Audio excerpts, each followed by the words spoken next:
Hello, everybody. Welcome. I hope that you're having a good weekend. So far, mine has been okay. I had my stream yesterday, which was a lot of fun. I got to raid Bree, which we haven't done in forever. And we've been watching season 2 of Wheel of Time, which Wheel of Time, if you've not seen it, I'm going to give a plug here because the show itself is amazing.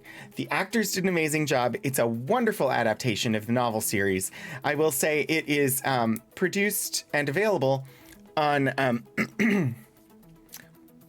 Platform Daddy, the Amazon, which is, one of the, horrible studios that the Screen Actors Guild is still on strike against. So, but it is definitely worthwhile to support the wonderfully produced content that was written by humans and acted by humans, and all of the wonderful talent there. It is a wonderful adaptation of the book series, and we've really been enjoying it. And then I slept in a little bit today, and so I tried so hard. I was gonna play just one tiny piece of Baldur's Gate 3 this morning, and I was in the game, and I started a fight, and I cast a spell that was gonna take out like a bunch of enemies, and the game crashed. It's the first time I've had a crash. It popped up with a crash report window, and I asked, tell us what you were doing when this crash happened. So I typed in exactly where I was in the game and what spell I had just cast and which enemies I was targeting. And who knows, maybe that will help them to fix it so that nobody else gets a crash there. Because I wasn't too far into the fight and it wasn't a big deal, but I was very saddened. I cast Sleet Storm and it killed the game, not just the enemies. I know, Gale's spell was so powerful, it killed the game. I hope you figured out the coffee machine, Lord Portico. Hello and welcome. Shadows of Life.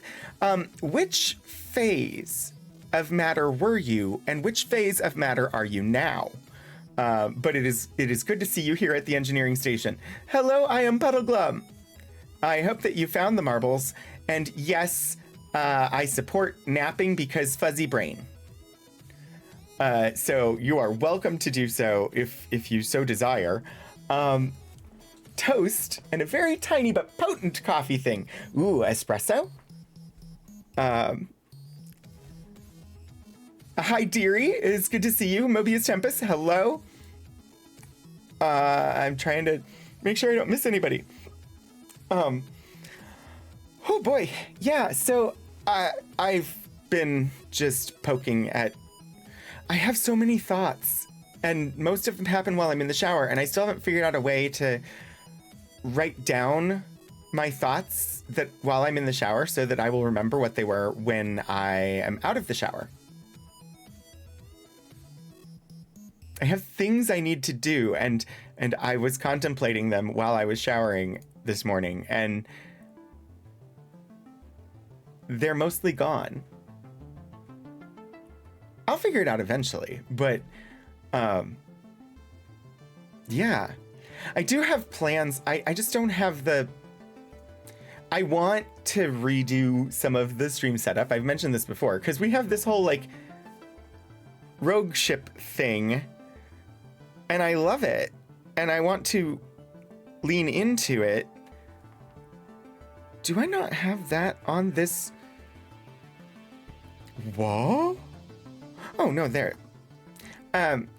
We've got the crew list, and I want to lean into that, but my overlays are all Old Westy, and I want a little polish, a little refresh. I want to do sci-fi western. I love the little like wanted posters love the artwork that Brie did, but now I want to like make them into like sci-fi holographic wanted posters. So it might be just a matter of like recoloring and some detail work, but I don't have the available cash flow to make that happen right now, and nor do I have the artistic talent myself to modify them. Although I could try, but then I'm going to go down a rabbit hole, and I'm not a rabbit. You're corporeal now, and you wasn't before stream. Yeah, I read that anyway. But whatever, it'll come. Everything eventually, I will get hit with a burst of motivation to just like, rah, and it'll happen. But it is sometimes frustrating for me to wait for that motivation to come, especially when it is a thing that I really want to do, but has no deadline, no external motivation, which makes it really hard for me to do it.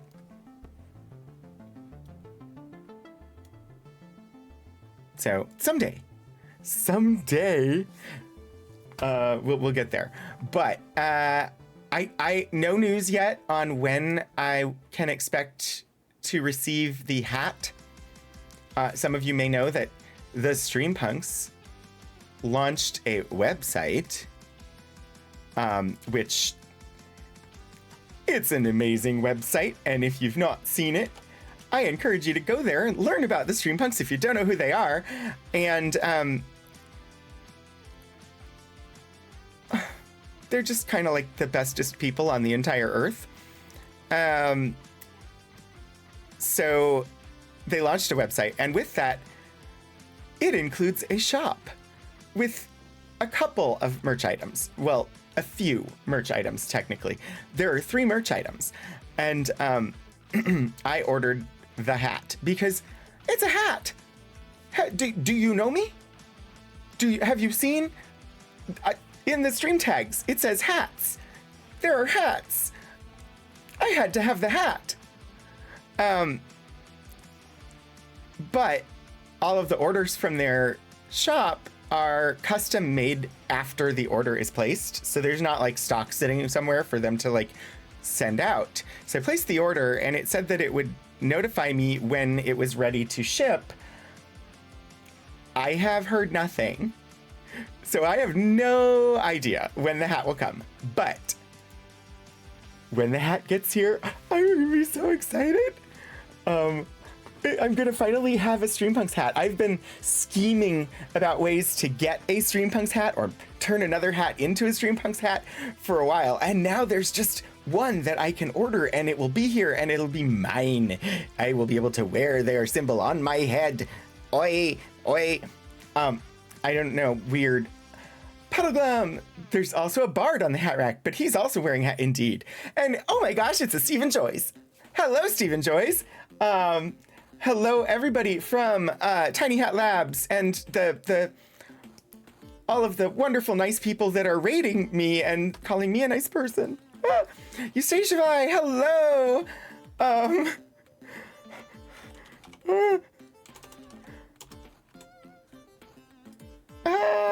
There. Meridu, hello, welcome. It's good to see you. Stephen Joyce, of course, it is welcome and good to see you as well.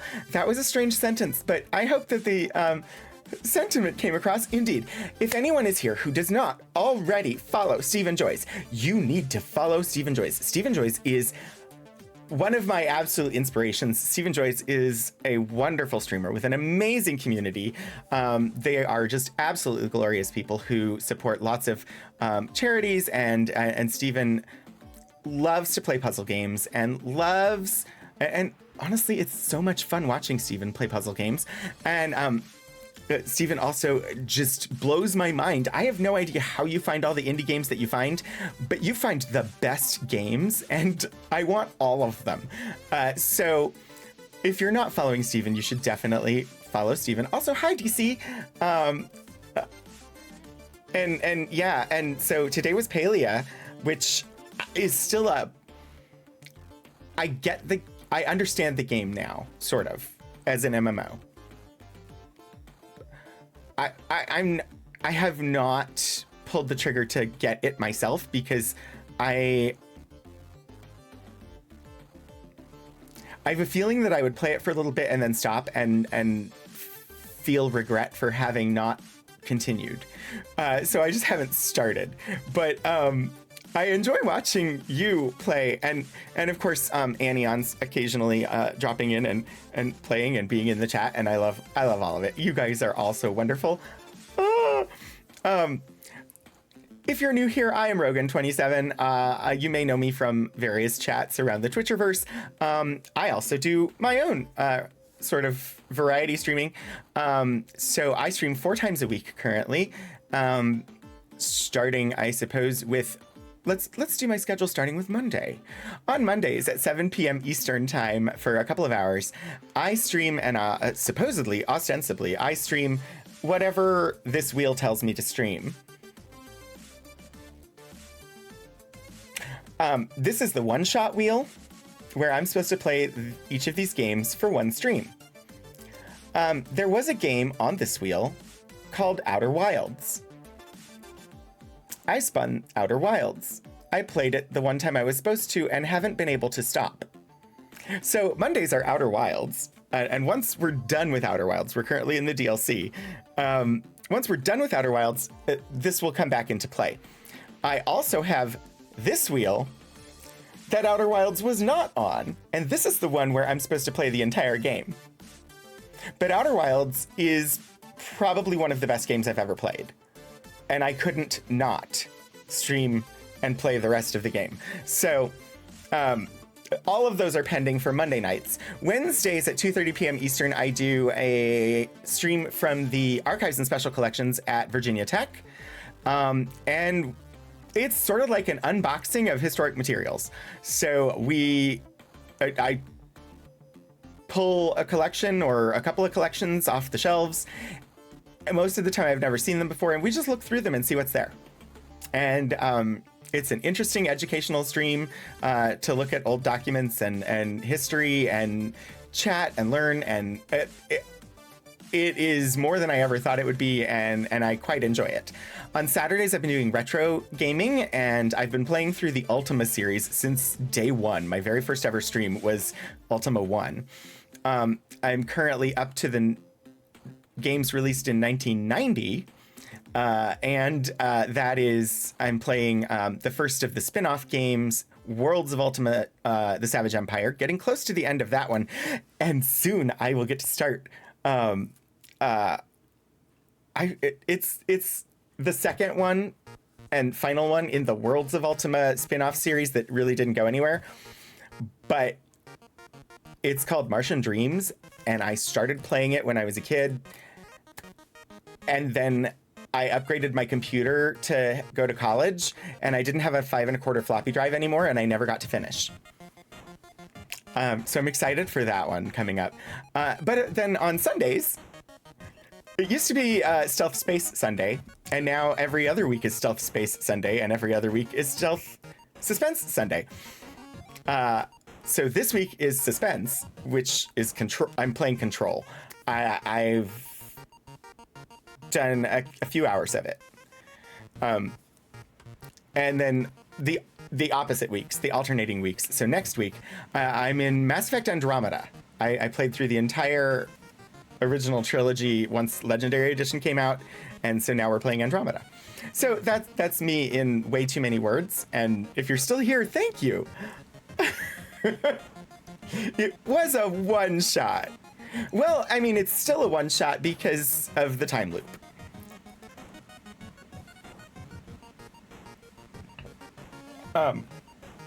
So, ooh, I love the little witchy hats. I forgot, my emote overlay is powered by Stream Elements, and I have a little toggle turned on that says to do seasonal hats. So if I do this, they should all have little witch hats. Ah, it's so cute.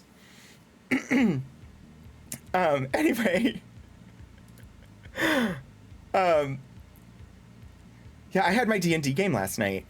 We've been playing through Rime of the Frost Maiden, although with some modifications. Our GM did not. The ending of the module is not the one that WotC wrote, because apparently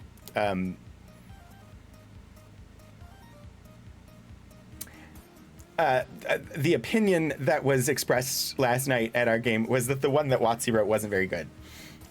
So we have a different ending that we're apparently playing toward. We're getting to that point, I guess. But at the beginning of our session last night, we left Icewind Dale. We went down into the Sword Coast, and it was suddenly not freezing cold. We also agitated in Neverwinter and Waterdeep and whatnot, and sparked a holy crusade of followers of Lathander to go up to Icewind Dale and try to liberate the 10 towns from the grip of the Frost Maiden. I'm not sure how I feel about sparking a holy crusade, but hopefully, I don't know. It was interesting. It was epic, and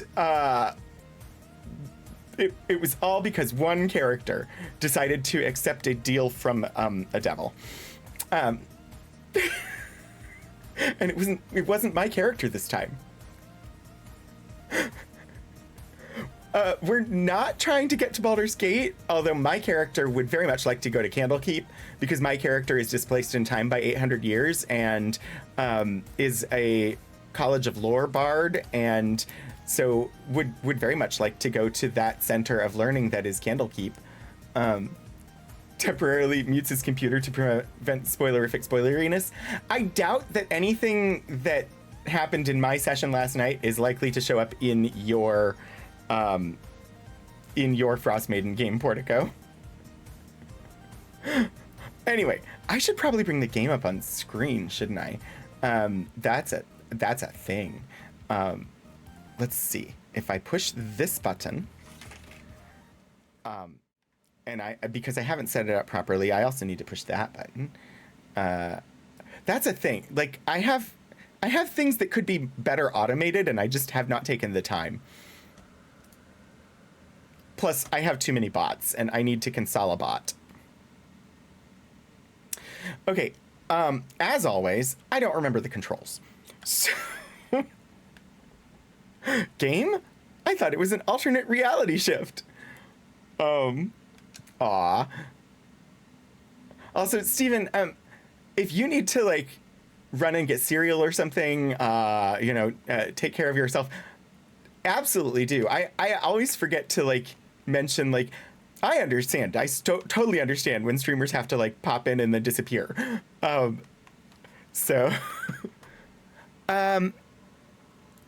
What platform am I playing this on? This is on Steam. All right.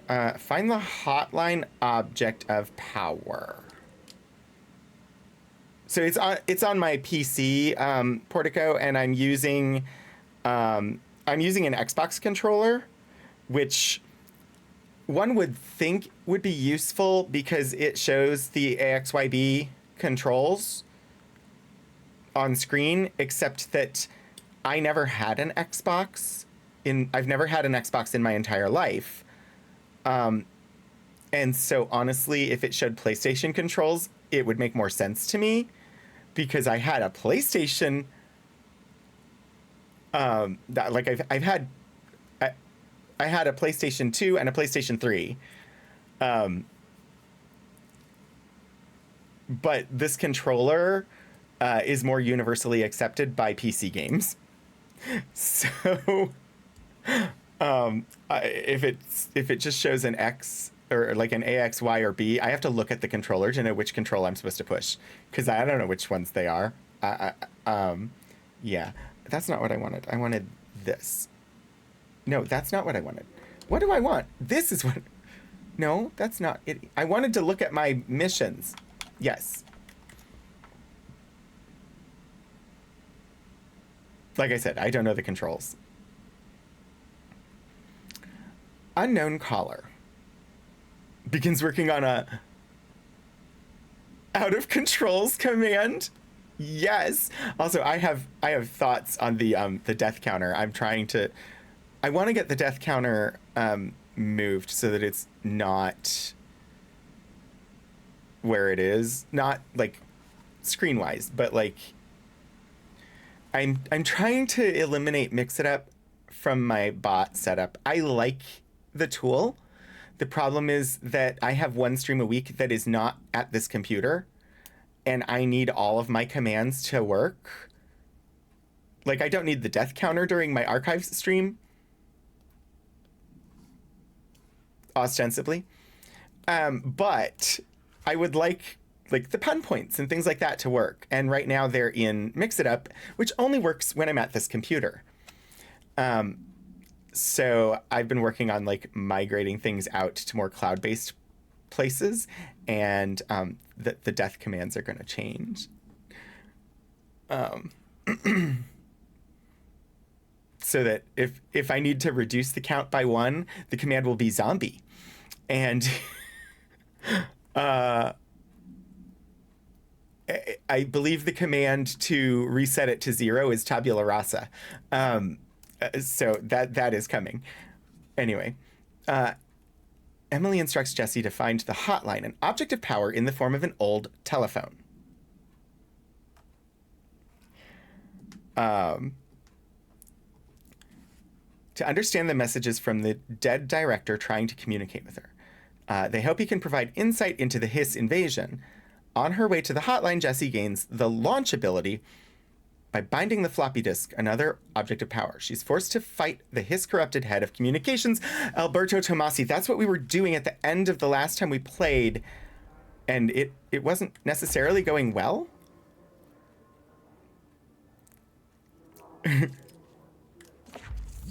Someone who may or may not be me keeps making puns in the archive streams. Hey, I fully support all of the punning. I'm not so keen on punditry, but punning. Wait. Oh, was that body? That was always a body. Never mind. I thought I just killed somebody. I knew I didn't, but for a second. All right, so I have 2 abilities. Oh yes, that's what that ability is. This is me remembering, because it's been 2 weeks. So I don't really remember anything. As always. Ooh, gosh. Oh, yeah. Okay. You don't limit your puns to only the archive stream. Okay, and that's a crouch. There was supposed to be a way I could switch shoulders, but I don't remember what it was. Ah, yes, there it is. And there's the map. Okay. This is silliness. Okay, I need to go through the mailroom and to that circle room, right? Or did we beat Tomasi? We might have already beaten Tomasi.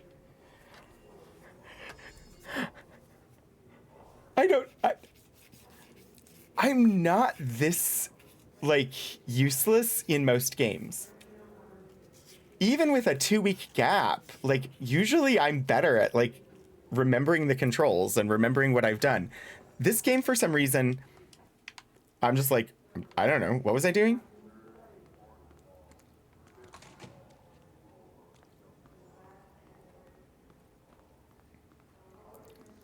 Okay, yeah, this is where we had that giganto fight.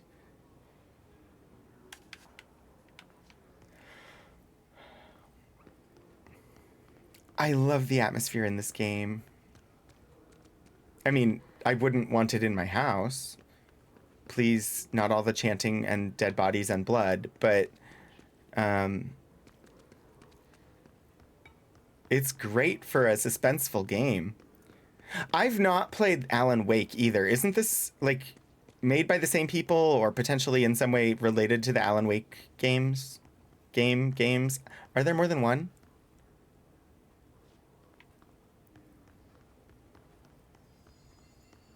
I am aware that they exist, but that's same universe. Okay, I'm aware that the Alan Wake games exist. I know nothing about them either.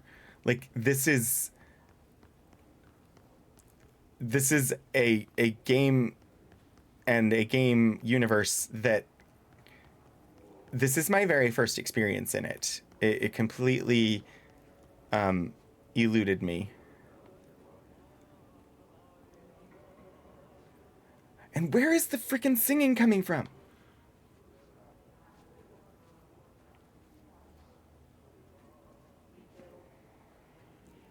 It sounds like it's coming from that direction. I don't see any speakers.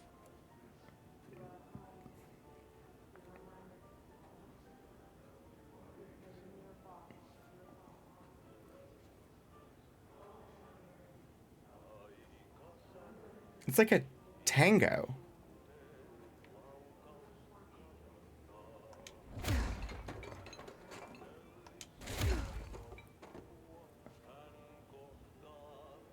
It's got to be coming from in that room, but I haven't been able to get in there. What room is that? What you know about Alan Wake is that the titular character is a bad writer.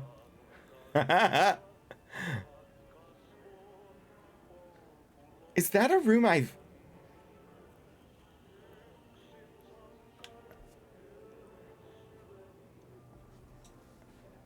I'm real... Like, I don't... It's atmospheric, but I want to know what's... I want to know where it's coming from. I have to go downstairs again and see... Unless... Is it coming from upstairs? I haven't been able to go up there.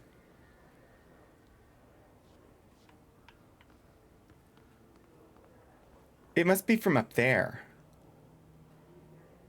So, we'll discover the tango music eventually, I'm sure. Okay.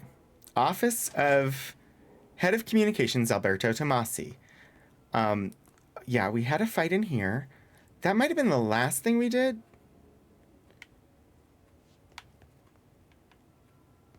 I don't remember. I remember we did something and then, like, ran to go and save at the, like, checkpoint point. Hotline chamber.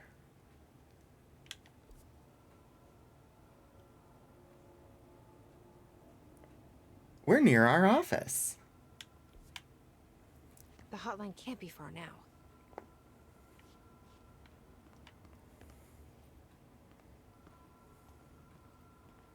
Not sure if they said what they said of him as a bad writer. He was known a bit in the games.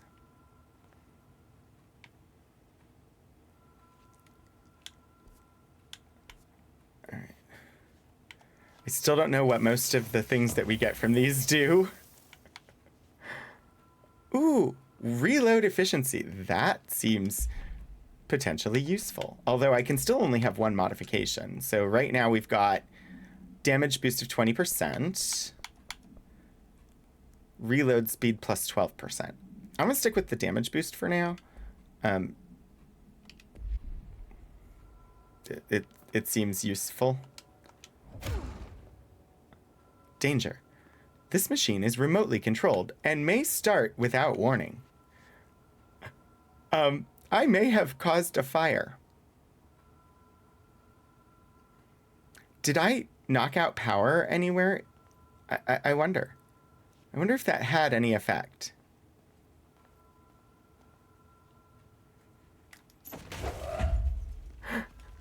Oh my gosh, I can pick up the emergency phone and throw it?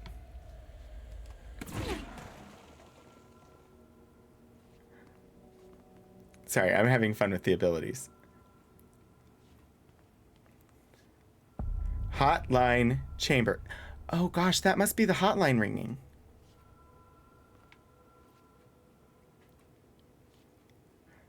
All the medic, but not for you. Classified.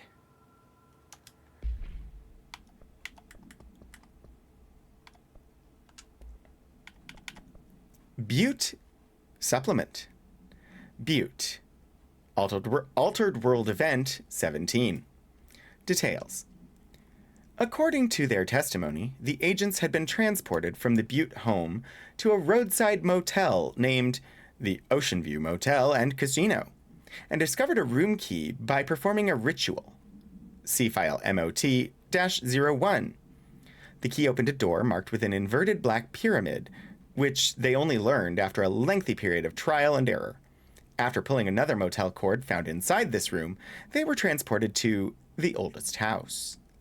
The disappearances of the home's owner and the other locals of Butte have been attributed to the light switch cord. The Ocean View Motel is now known to have many doors and pathways. Since the occurrence, identical light switch cords to the one found in the Butte home have begun appearing throughout the oldest house. At the time of writing, redacted light cords have been found in the oldest house, located in the redacted and redacted sectors. These all access the Ocean View Motel, though how exactly this link operates is redacted, but initial hypotheses center on the Butte AWE as a redacted.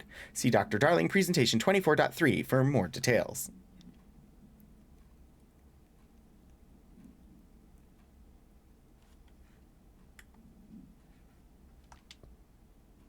Okay. Also, I should mention, I forgot to mention, and I should mention, I set up the ad manager to do automated ads, to take care of the pre-rolls, because it looked like that's possible. And so we'll test it, which means I'll be trying to take 3-minute breaks about once an hour. It's supposed to notify me like 10 minutes before. Hopefully I realize in advance and can remember to do. Wait, how did you see the ad? Why did you see an ad? You're a subscriber. You shouldn't see ads. Oh, okay. You saw that one was running. I didn't know that it showed moderators that the ads were running. Okay. Hopefully it notifies you, hopefully it gives you the push notification that says that an ad will run soon, so that you can make sure that I realize. Hi, Zippo the Mage. How are you? Also, thank you for the follow.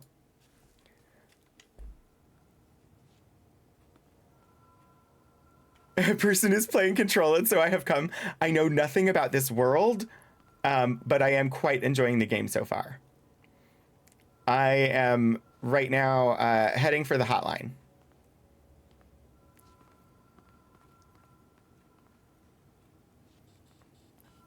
Lord Portico, thank you so much for gifting a subscription to Zippo the Mage.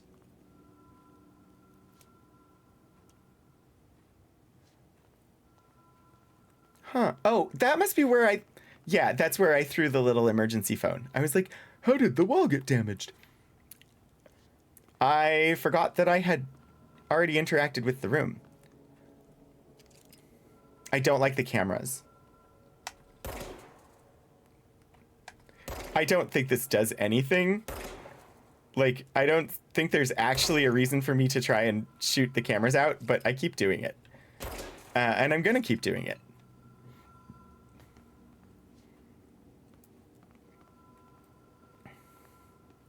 Hotline chamber. It relieves the stress.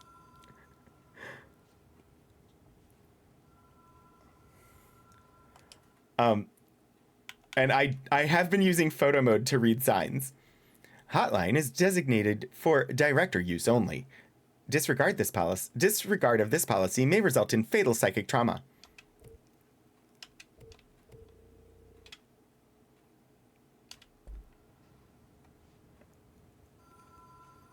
Unlimited bullets. Exactly! Unlimited bullets, unlimited psychic abilities. I should just go for it, right? Check with guard before proceeding. This area is under 24-hour video surveillance. Okay, that's going to be a thing. The latest iPhone Siri update, or the latest iPhone update, you don't have to say hey before saying Siri. And Siri often thinks you're saying its name when you're not. So it keeps activating while I'm talking. I don't think there are any other new signs here, but I have to check. I forgot. There. I was like, why can't I zoom? Don't bring dogs into the office. Some of us have allergies. That's not new.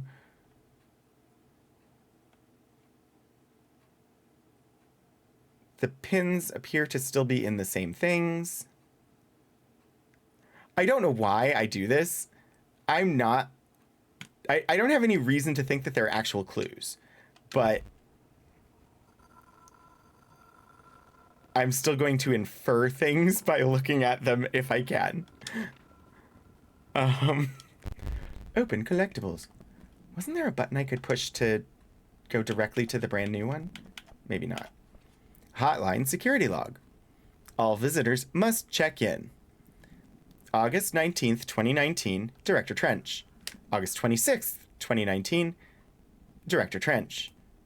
It's got timestamps. 31st, Bill Everett, the custodian. Director Trench, Bill Everett, the custodian. Trench, Everett, Trench, Everett. And then Carol Bishop, custodian. So what happened between October 12th and October 26th to cause Bill Everett to not be the custodian in this location? And does it matter? I don't know. Hi, J.A. Pasco. Just in time to see me discover the yes. Reality shenanigans. I was sort of thinking in the back of my head, between the 12th and the 26th, is that when I became director? Like, was Bill Everett the custodian before when Trench was the director, but now that I'm the director, it's a different custodian? Reality shenanigans in the oldest house? Certainly not. Or surely not, yeah.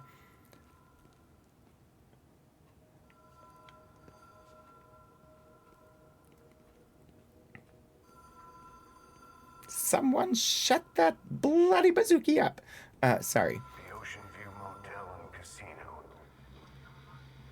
Dream logic. Wow. Is The light switch cord. the hotline in the Ocean View? Black Pyramid. Is there anything on the sign? Stand here. Director use only. Oh, this is going to be interesting, isn't it?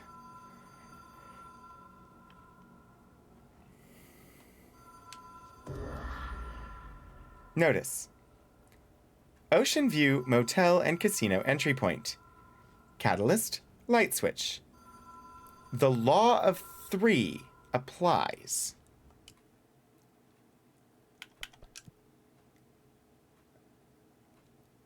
The only law of 3 I'm aware of has not been given to us in the game. Have we been... Am I not remembering?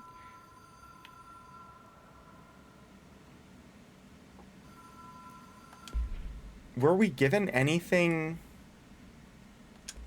detailing a law of 3 in game that I just don't remember? I now have to skim through, because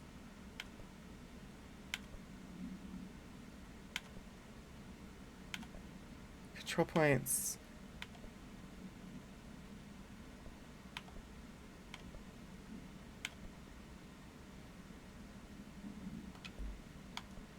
Like, I know of a law of 3 as popular culture likes to apply to the idea of witchcraft and magic.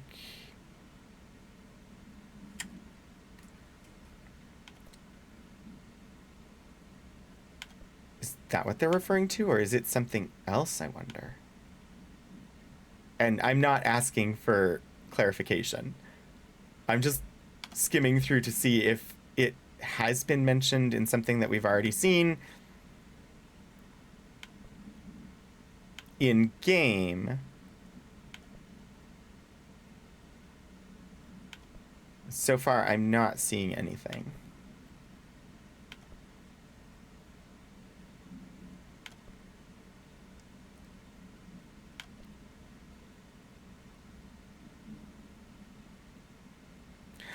Yes, I've done the Dead Letters archive. That was relatively recently as far as in-game time. Threshold Kids? Oh, yes, the video. It was interesting. There are VODs. They live on my YouTube long term, which there should be a link for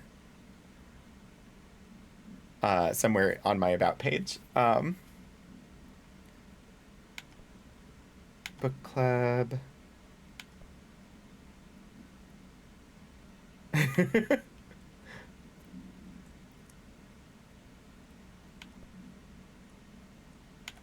Yeah, I'm not seeing anything. I'm not surprised that I'm not. I wanted to check, and I don't see anything specifically about the Law of Three. The Law of Three. Threshold Kids. Yeah, Missing Mama. This one.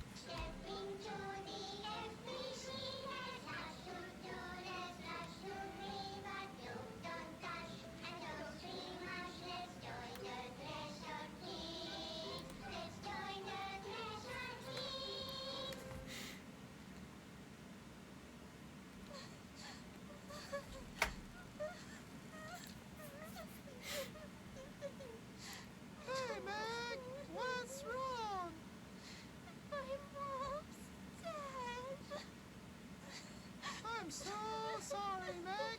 What happened? I don't know. He blacked it out. It's like the director says. Confidential and children both start with C. And the director's a puppet. A very rotten, fart person. That's me you're talking about. Dad says my mama went missing in actions. She walked into the city and didn't come back. I don't know what missing in actions is, but I sure wish someone would find her. I'll help you look, Topher. We'll It's so find creepy. Mama together.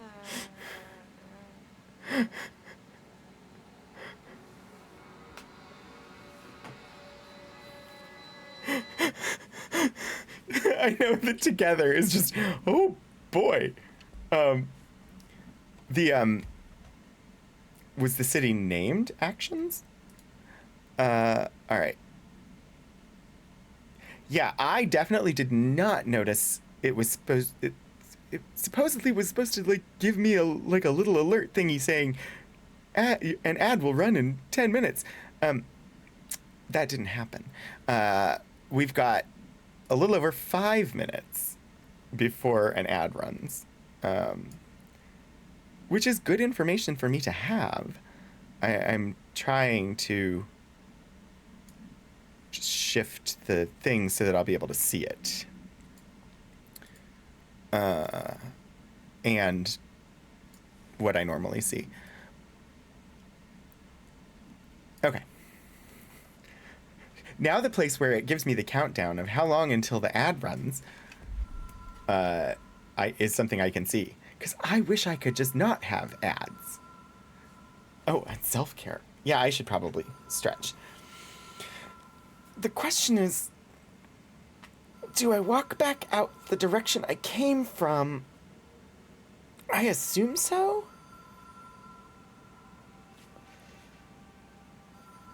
Oh, I do appreciate the stretches and the reminder to do self-care.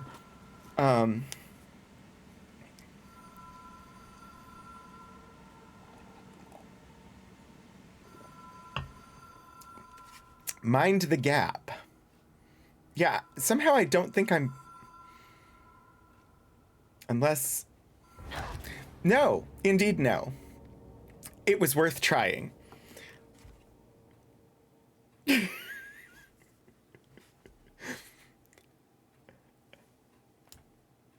I honestly didn't think that I could. But if you've watched enough of my streams, you know I didn't have a choice. I had to try.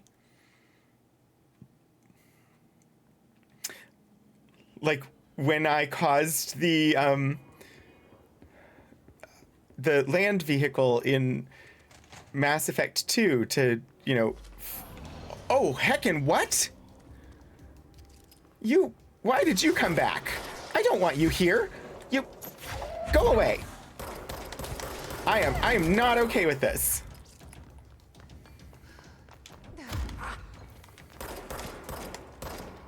I'm your director. Listen to me. You do as I say.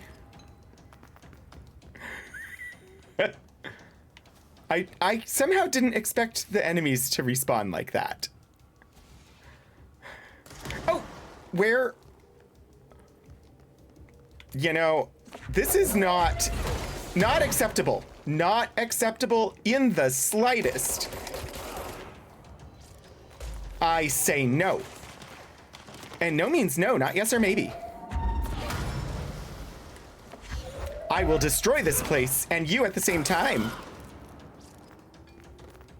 You should know better than to take on me. Take me. Low ammo. I don't use ammo.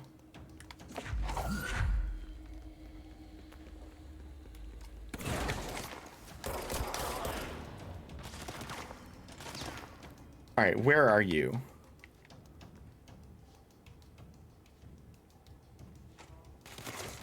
Oh, you're...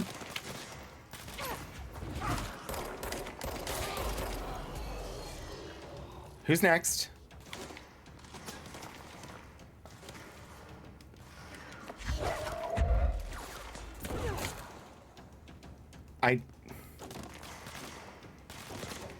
So much like not knowing where the shooting is coming from. Also, this is not in any way surprising coming from me.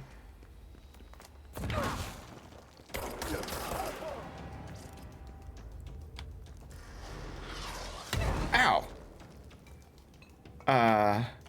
Who did that? You? You know what?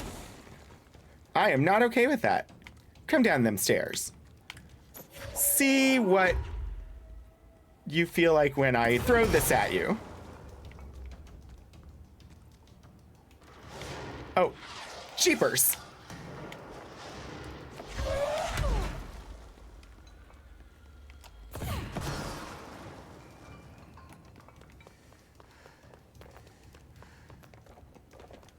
Uh, 55 seconds. Okay. I'm going to pause it here. There is going to be a short break while you can grab the rockets, like with your telekinetic power, and throw them back, because that would be cool. Yeah, an ad, 3 minutes of ads is about to start. I apologize that Twitch sort of requires ads, but by running them, it means it'll turn off pre-rolls, so people coming in won't get hit with ads. So take a break. We'll be back in a few minutes, and I will see you then.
Okay, the ads should be done. You all should be back. So hopefully you had a moment to, get some water or get rid of some water or, stand up or stretch or whatever was good for you. If there's one good thing about our corporate overlord mandating that ads will run, whether you manually do them yourself or like whether you schedule them or they just happen. It is that by setting up a schedule, I get an hourly reminder that, hey, you should take a moment, stand up, walk away, which is good. Like an hourly reminder and at running 3 minutes of ads an hour. It reminds me, hey, take a break, go stand up. Sure. And yeah, new hat. I just felt like it is October. So I should, put on a spoopy hat. Put on a spoopy hat. Oh, yeah, I kind of thought you were behind me. Jeez. I did very badly in that combat. Exactly, the ads remind you to get a drink and use the restroom. Although my mods do that too. So why do I need the ads? I never see ads because I have Turbo I pay for Turbo because it lets me retain VODs longer. And like there are some benefits as a streamer to having Turbo. But so I never see ads at all. I have no idea what our corporate overlords have decided to try and entice people to buy. If I could choose, like if there was a menu of here are the advertisers that are paying us for time on our platform and these are available for you, and I could say I would prefer that these ads run on my channel but don't show these, that would be great. But I also sort of understand why they don't do that, because if everybody picked the same options, then they wouldn't be satisfying their contracts with the people who paid them money to make the world a less nice place. Because capitalism. I thought we covered this at Ferenginar Academy. Thing is, we are all enticed to buy different things. I love how the vacuum tube set... Yes, I love that it looks like an organ. It is awesome. This game is just... I love the atmosphere of the place. So yeah, don't... mind the gap. Indeed, mind the gap. It says mind the gap, and I disregarded that instruction. Yeah, pneumatic. I knew what you meant, but yeah. Specificity. So I am uncertain how we get to that place from here. Well, walking forward isn't possible, and I don't currently know a way to fly. So let's go to the security checkpoint here at the motel. Also, it's very dark here.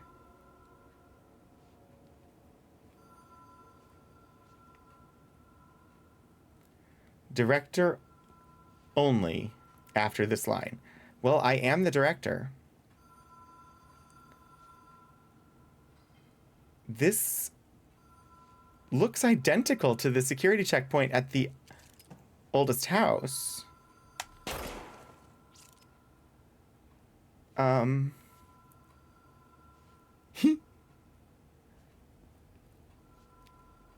Mind the gap between the train and the platform, as the nice lady in the tube always reminds us.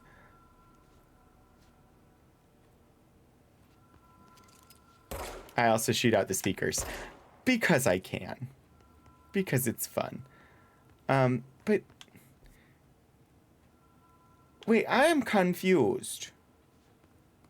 Didn't it say that we were coming to the... I pulled the light switch cord and it was supposed to take me to the motel. This isn't the motel. This is still the oldest house.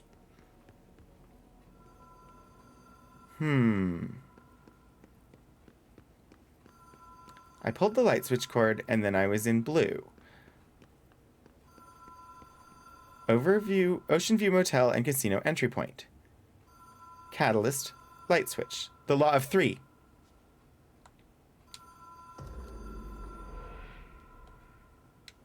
Whoa. Have we been here before? No. I've stayed at a lot of roadside motels across the country. On the road, on the run, under the radar. This feels On like the run? all of them, like something recognized from a dream. Interesting. I don't expect these doors to open, but I still had to, like... Unmapped area.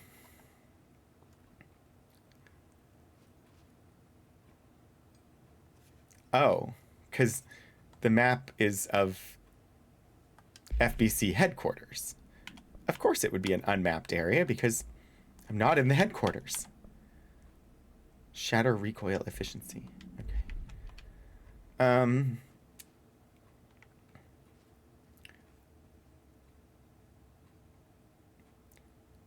Spiral. Power switch. Triangle. Filled triangle. Welcome to the Hotel Calif Ocean View Motel. You can check in, but you can't ever leave? Oh dear.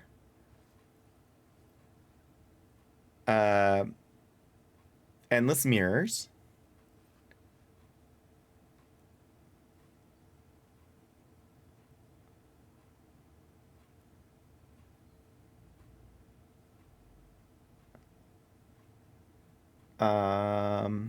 I'm not sure what I want to call that.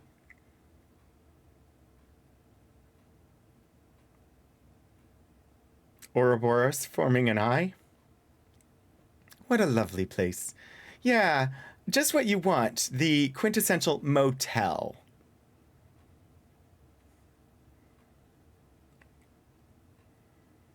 In the director's chambers, we gathered for the feast. Washington, American Airlines. See America, welcome to Montana. Okay, the weirdest thing is, I feel like I've seen this room before. But I don't think I've ever watched anybody play this. The song's in your head. But I definitely feel like I've seen this before. Ranger Naturalist Service, headquarters, Loomis Memorial at Manzanita Lake. Lectures, hikes, motor caravans, campfire programs, information. Season, late June to mid-September. The Ocean View, Montana, in Montana, which is not coastal. Yes. I've seen this room in plenty of movies. That's true. Or Twin Peaks. That is also true. Lassen Volcanic National Park. U.S. Department of the Interior, National Park Service. Hey, there are a lot of anachronistic names in the United States. As far as like the Ocean View being in Montana, like I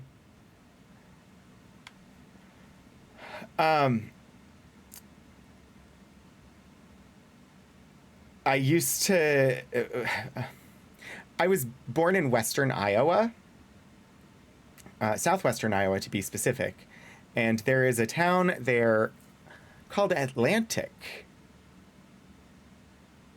Dead center of the continent ish. I mean, I think the dead center of the continent is somewhere in like Minnesota, but Atlantic on the western side of Iowa, and not even on any ocean body of water. See America, United States Travel Bureau. Montana. Oh, it's really. I like the posters. They did a good job on the posters. It's very sunny. Texas. Braniff Continental Airways. Earlier today, I saw a tweet pointing out that Rome and Carthage are 11 hours drive apart, marveling that they had 3 wars. Braniff. What is Braniff a... that means nothing to me. I would love an explanation if it is not spoilery for the game. Oh, wait, Rome and Carthage in the US? Had 3 wars? It snows in Arizona. If you're up, so the elevation of Flagstaff puts it high enough that it actually snows. Visit Nevada, State of Freedom. Oh, wait.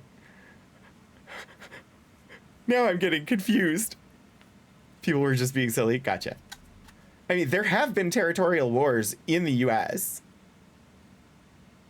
Mostly states fighting with other states on like border territory, like trying to get coastland on the Great Lakes, stuff like that. Yeah, cigarette machine. Mm-hmm. Braniff was a real airline that went under in the 80s. Ah, yeah, I've never heard of it before. That one escaped me. So it's good attention to detail by the people who made the game. Visit the Pacific Northwest Wonderland.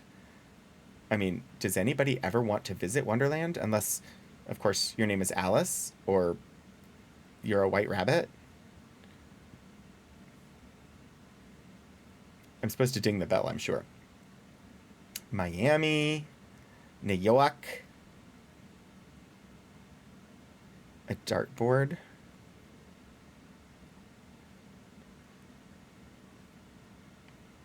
So they've got United Airlines, Braniff, and American Airlines represented. Yes, attention to detail does apply to this game. I wonder... So the flag is hanging limply. So technically cannot see how many stars, but from what I can see, it does appear to be a 50-star flag. Which would make sense if the oldest things that we're seeing are, or if the new, if they're, I don't know. So this is at least older than the 80s as far as the posters are concerned. And it would have to be significantly older than that to have 49 or 48 stars. And it would be honestly, if it was a 48-star flag instead of a 50-star flag, that would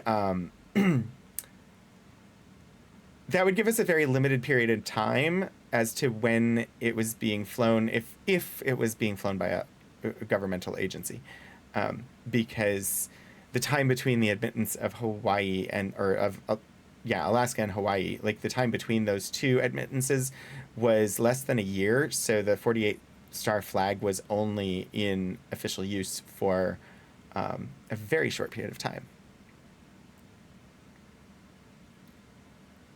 The things you learn by randomly looking at things on a Wednesday archives stream. Eastern Airlines. Wow. Gosh. I know I don't remember them at all. I do remember various Hawaiian Airlines, though. I remember Northwest, yes. They did fly with KLM. Did they get bought by Delta? Because Delta and KLM have the alliance now.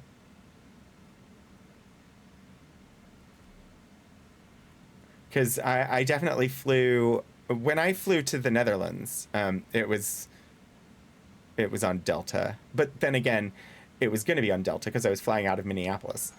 Hello? Anyone here?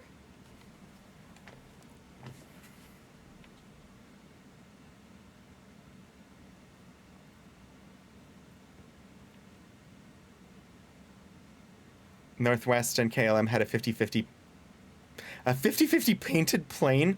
That seems bizarre. Oh, we dinged the bell and it opened a door. Room number 222. Minneapolis was Northwest's hub, yeah.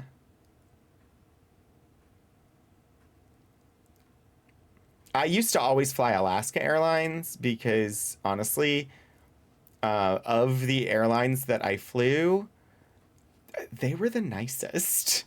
I did have a significant delay once with them because they had a stabilizer problem on the plane, and so I got stuck waiting in Seattle for a while. But just the experience of flying Alaska Airlines, it was so much nicer than all of the other airlines that I had available to me. But over time, it just became too expensive to fly Alaska Airlines, and so I ended up having to go Delta. That plus when I started having travel that was paid by my employer, because it was work travel, I was required to go with like the least expensive option. Alaska still has a really good reputation. I believe it. Like, their planes are nice on the interior. They're not skimpy with, like, the snacks that are available, like the service on the plane. Or at least they weren't when I was flying them. Honestly, Alaska Airlines is, I think, where I discovered those little ginger biscuits or whatever they are that are amazingly, ridiculously good. I don't remember what they're called right now. This room looks identical to the last one that we were just in, and I still see nothing to interact with. So I should have looked at the clock. It's 3:45 in here. I wonder what time it was in the other room.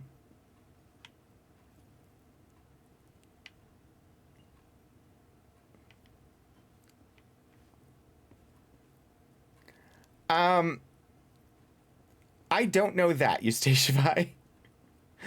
I am only I'm only 5'6.5", so I'm generally able to fit. But honestly, sometimes the planes are even a little tight for me. And I'm not a big person.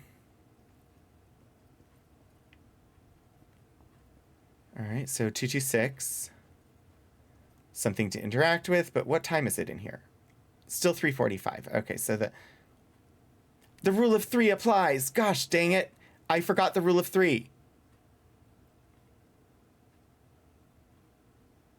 Also 5'6" on most major airlines, even I cannot straighten. Yeah. Oh gosh, I haven't tried flying anytime recently. I've definitely been having like tendon and joint issues since I started my ADHD medication. It has caused more stiffness in my joints than I was used to having before. And yeah, I'm not sure how well I would do if I was cramped into a airline seat for Key has a black pyramid on it. quite a period of time. Okay, there was reference to the Black Pyramid before, but also that's the room that's locked. Stretching your legs out is now a premium feature that costs an additional $40. And see, I've never upgraded. I have always just flown basic, like, economy class. Technically, with work travel where we are now, where I work now, work will pay the price of a basic economy seat, but if you want to pay out of pocket to upgrade from that, you can. But I've never done that because who has money? Like, literally, who has money? Okay, and there's a light switch. I see myself, a painting of myself with a bridge to the hotline room. The question is, no, okay. I was like, do I need to close the door and reopen it 2 more times? But apparently not, because I can't close it. Literally, Economy Plus has reasonable legroom and can be as much as double the cost of regular economy. I haven't flown since 2019. And the last business travel I did was in January of 2020. And I don't miss it. Eventually, I will be required to travel again. Like, I'll end up having to go to like conferences and stuff once they stop doing hybrid conferences. But I'm not looking forward to it because I never really liked it. You're flying this week, but you're flying first. I've never flown first class. Pick up the hotline. All right. There is a red line. One might say a hot line, with red indicating hot. Conference you'll most likely go to next year, both doable by train. That would be okay. I would consider train.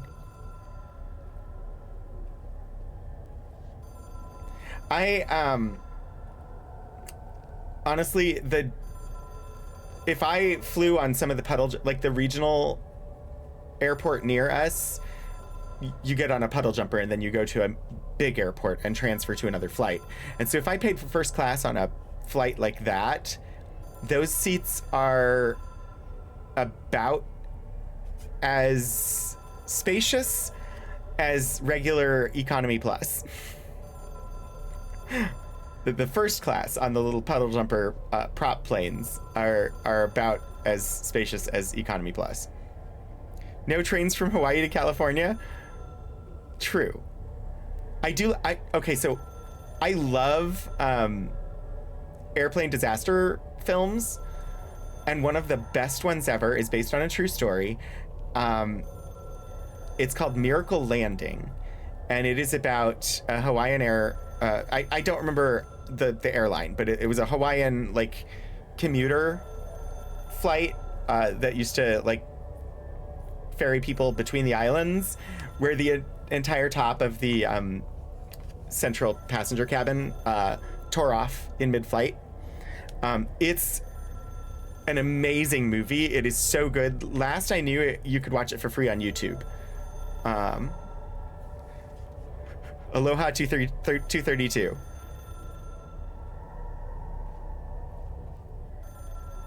Yeah, I could go by train from here up to New York with an overnight stay in DC because of the schedule. And I would have to be at the train station at 2:30 in the morning to depart.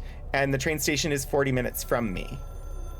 So I have to leave, go to the train station 40 minutes from me, board the train at like 2:30 in the morning. It will take me to DC. I'll get to DC around noon, but I can't depart from DC to go to New York until the next day. Like, the logistics of traveling by train in the US is ridiculous. International trains also involve a lot of planning and are both more expensive and take... Yeah. Okay, I'm gonna pick up the phone, so I may miss some messages, but you literally teach Aloha 232 in some of your courses. It is an interesting story. It's funny, I read Michael Crichton's Airframe, which is another airplane disaster story. I read that book for the first time on my first international flight when I was flying to Brazil. And we had, I did it again. I knocked over a drink on my desk. Hang on. Hold, please. Yeah, I'm gonna do a BRB right now. Just give me a minute or so.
Okay, thank you for the moment to clean up the accidental spill. I don't know why my desk was so thirsty all of a sudden, but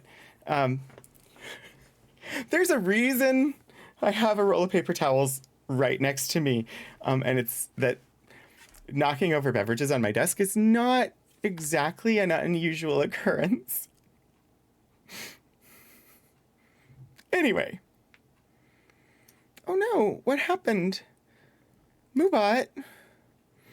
Oh, it was a link. Got it. Sorry about that, JA.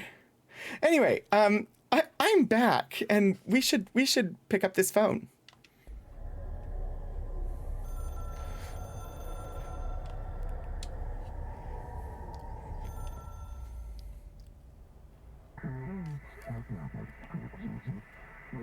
Seashell is a transmitter?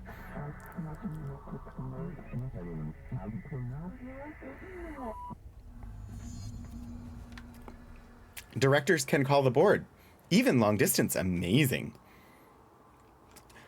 I have to take a late morning train out of London. Most of the travel, like if I'm going anywhere and I want to arrive at a reasonable hour, it means I have to leave at an unreasonable hour. Because there is an airport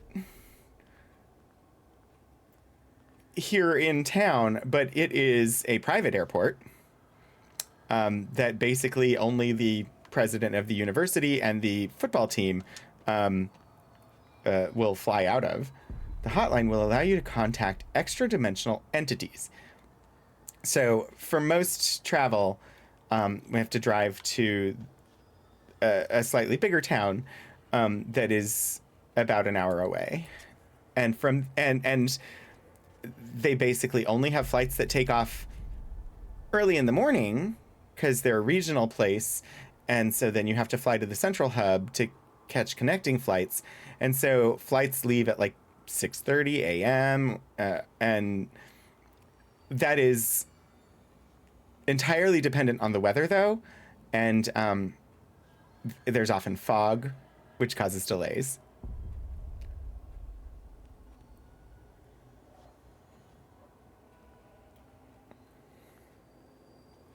Because we're in mountain valleys. And did you know mountain valleys often collect fog? I don't understand. Will allow me to contact extra-dimensional entities, but I don't understand what that means. You haven't told me what button to push. I know very little about mountain valleys. I suppose that would be expected, that as a Dutch person, you would not exactly be familiar with mountain valleys. More canales.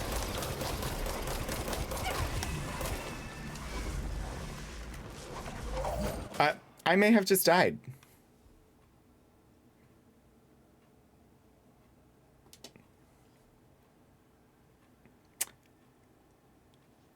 And I have no health now. The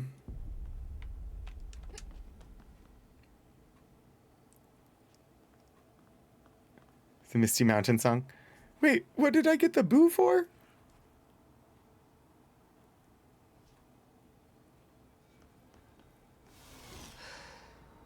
Wait, okay. Apparently I've healed up enough to not be in the red anymore. That's good. Canales? Okay. So don't approach the weird extra-dimensional entity directly. I need to get to the phone, which is over there. Apparently, this thing not easy to just take out. It doesn't seem to have a health bar. Okay, so not a combat challenge this time. And I didn't think it was. I thought it was going to be like a communications type challenge, which I think it is. But how the frack it gets so aggressive and comes after me. Uh-oh. Run away! Run away. Run away. Brave Sir Robin ran away. He bravely ran away, away. I'm running for my life. Whoa, I'm running for my life. Whoa, it doesn't feel good. Anyway, sorry. Weird random songs. I don't know why I always apologize after doing them. Like, I don't feel sorry for them, really. I just end up... It's because I grew up outside DC, and that is the, like, common thing to do, is if you've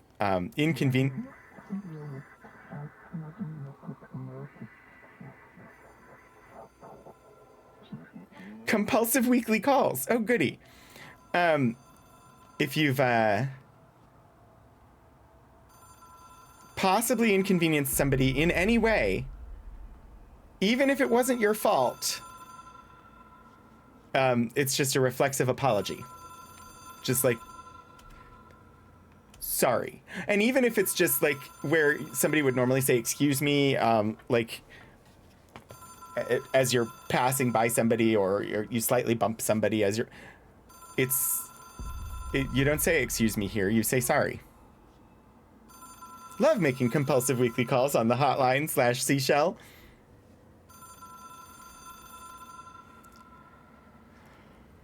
Hello, button. It is Hotline. a phone.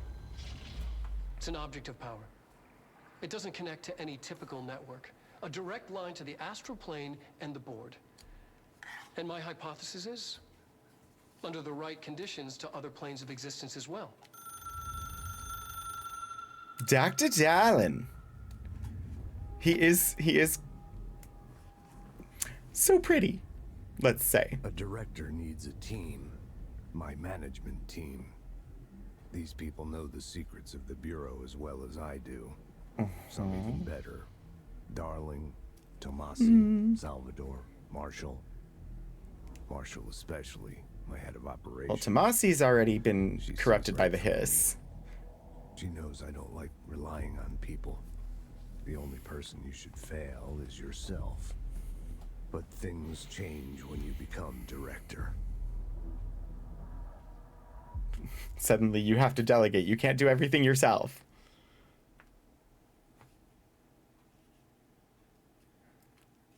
Love, I just I have it. The hotline. love I can reach Trench. having... Well, listen to him. He feels more like an echo with important info. I need to get back to Emily. Great. People react strongly when I tell them about you. Who... I still don't... Is it too soon to tell Emily? She might be able to help. I still don't know who she's talking to. I don't know that I should. I assume it's like a sibling, based on what I'm remembering of what she said, but... Hotline. OOP3-UE. Containment procedure. Object should be inaccessible for use except to the director. Description /parautility. Object is a 1960s era red Bakelite telephone. The rotary dial has been replaced with a black knob of unknown purpose. The phone weighs redacted. The object allows the director to communicate with the redacted. If used by anyone other than the director, the object will cause lethal redacted. See Dr. Darling Presentation 11.6 for more information. The object is currently bound to Director Trench. But we're the director. Background. The object spontaneously manifested in the director's office, placed on the desk. Director Northmoor was the first known Bureau agent to use it. A battery of tests were run on the object, including redacted and redacted, but its origin remains unknown. Oh yes, I have the disc. We got that recently. Floppy disk OOP5-KE. Must be contained in a cell with no other loose material. The object is an 8-inch diskette containing Soviet-era nuclear launch codes. When bound, the object allows parautilitarians to telekinetically lift material and throw it a short distance. Yeah. Yeah, it's weird that documents didn't update with the new director's name. All the paintings updated automatically.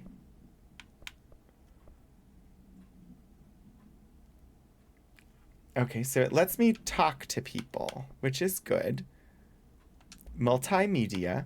Hotline. This is the video. Oh! New video! Ring, it's Dr. Darling calling. In 1978, a comms department intern heard the hotline ring and picked it up, going against every safety protocol in the manual. Yeah. She never recovered. And the handful of witnesses required extensive memory repression therapy. It is a phone. It's an object of power. It doesn't connect to any typical network. A direct line to the astral plane and the board. And my hypothesis is, under the right conditions, to other planes of existence as well. Our very own Ouija board. Only the director can answer it safely, and what he hears is kept classified. Even quantum realities hate paperwork.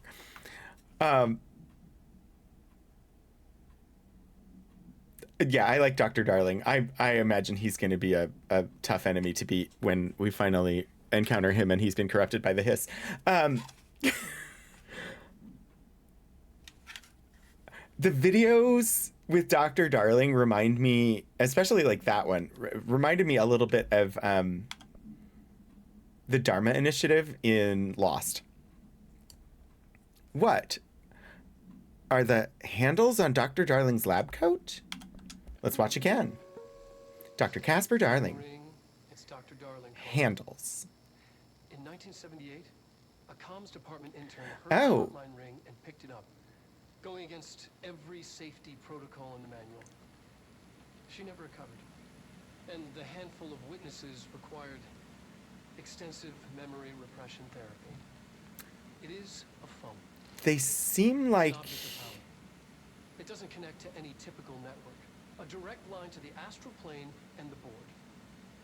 And my hypothesis is, under the right conditions, to other planes of existence as well. I know, he does seem pleased about the Ouija board analogy. I Only the director can answer it safely, and what he hears is kept. I don't want to talk over him too much. My hypothesis would be that they are to use cables to secure him to the ground in some way, which implies that there are cases in which they've encountered things that will make you float. But yeah, I don't know. That's my initial thought of based on where they're located and that they look like something you would clip a cable to using like a carabiner. Is that also Alan Wake's VA? I don't know. I was thinking that I would need to actually look up who the actor was after stream.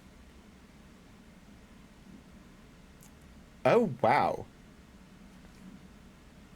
We got some stuff to learn from using the phone. Let's learn about control points.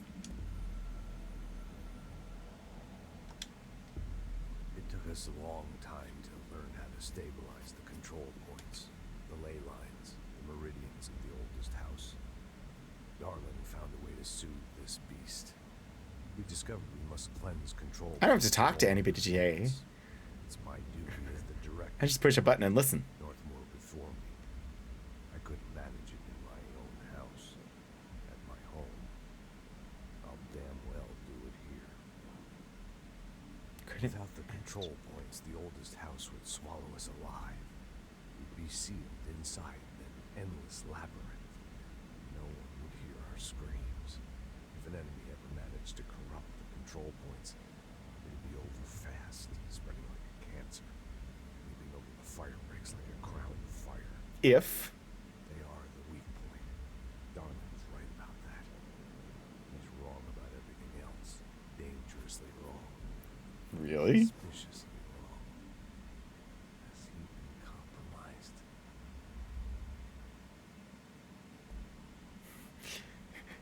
Good thing that never happened then. Uh-huh. I can hear the hotline ringing in my dreams, constantly ringing. Ringing so loud I can't hear the voice I'm straining to understand. That sounds unpleasant. Why don't I pick up? It's a secure line of communication with the board. They would tell me what I need to know. Do I fear their answers? Would they have warned me of this threat? Do you trust the I board? didn't see it coming. A traitor in our midst. A conspiracy plotted right behind me. I can't trust anyone. I must assume all my intel has been manipulated. The hotline is the only channel I can trust. Bind it, control it. It does seem kind of quiet. Rule in the ritual with objects of power. It can't be tampered with. I can try and boost the Lifeline speech. to the astral plane and the board. I must seek guidance. Soon. I'll rest first. I'm so tired. Always tired now.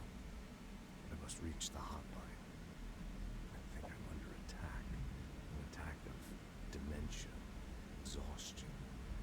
It's a brain cloud making me forget. The hotline. I must reach the hotline. Hi, Tatarlus. I like the giraffe. Let me look and see about whether I can boost the speech volume.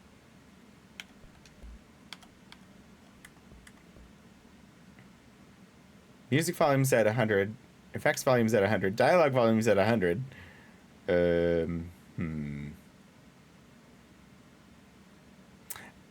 Well, apart from the talking, how is the volume of the game? Because I can make that louder overall.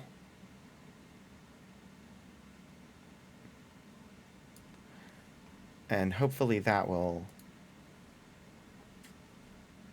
make a difference. Let me try and play a video again. Let me know if this ends up being better.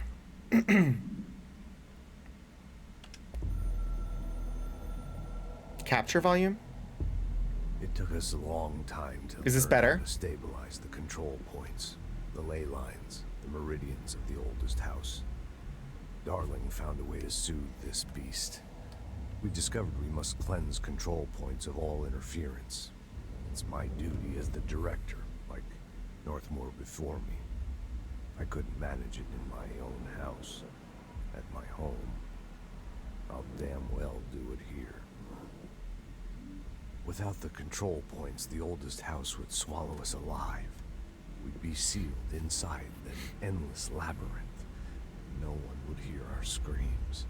If an enemy ever managed to corrupt the control points, it'd be over fast, spreading like a cancer, leaping over the fire breaks like a crown of fire.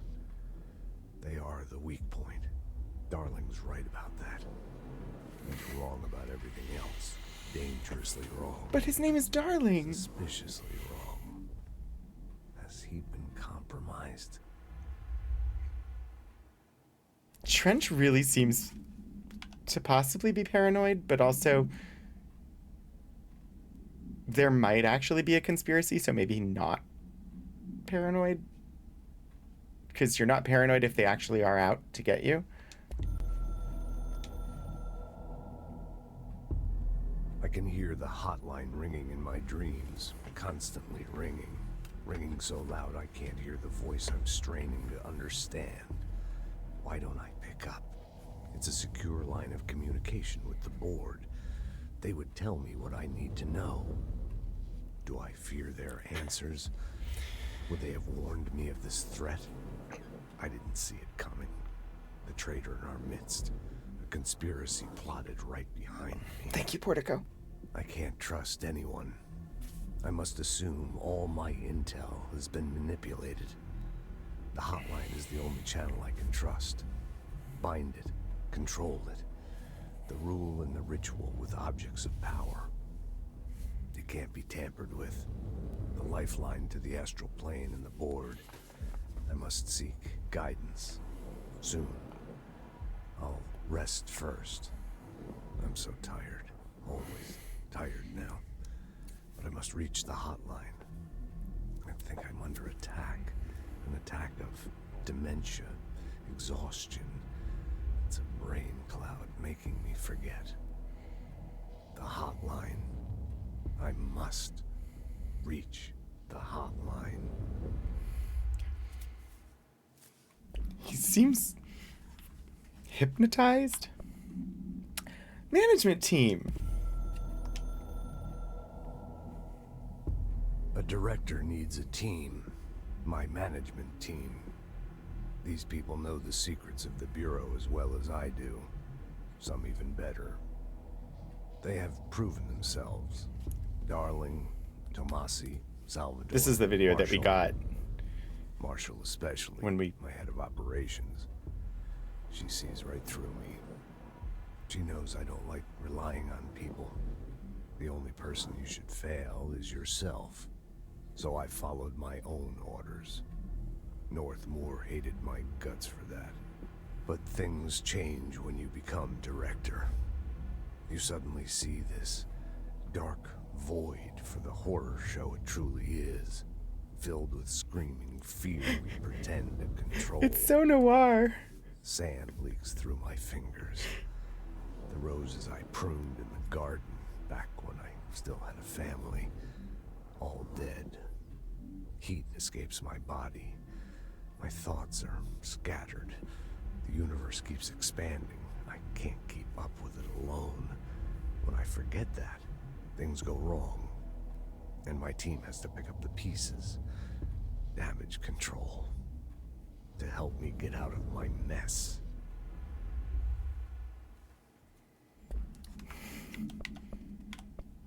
Ocean View Motel. The Ocean View Motel and Casino is a familiar friend to me. I stayed in countless motels like it while investigating AWEs across the country, back in my field agent days. Those roadside motels all bleed together like a dream. Same and not the same. Anywhere and nowhere. The Ocean View operates on dream logic, and the light switch cord leaks out to be found in the most unexpected places, and sometimes successfully encouraged to appear and act as a convenient lock to keep out those not trained in dreamscape navigation. Even Bureau veterans can only find one key in the motel. The key that opens the door marked with the inverted black pyramid. The rest, the many other doors, are still mysteries to us. I wonder if we'll get to open them. We're all merely guests there. Even the board. Sometimes Even the I need to board? visit just to breathe easier for a while. It beats the numb, sterile apartment I spend my nights in, insulated from everything but myself. I guess that's where the whiskey comes in. Huh. That makes me think of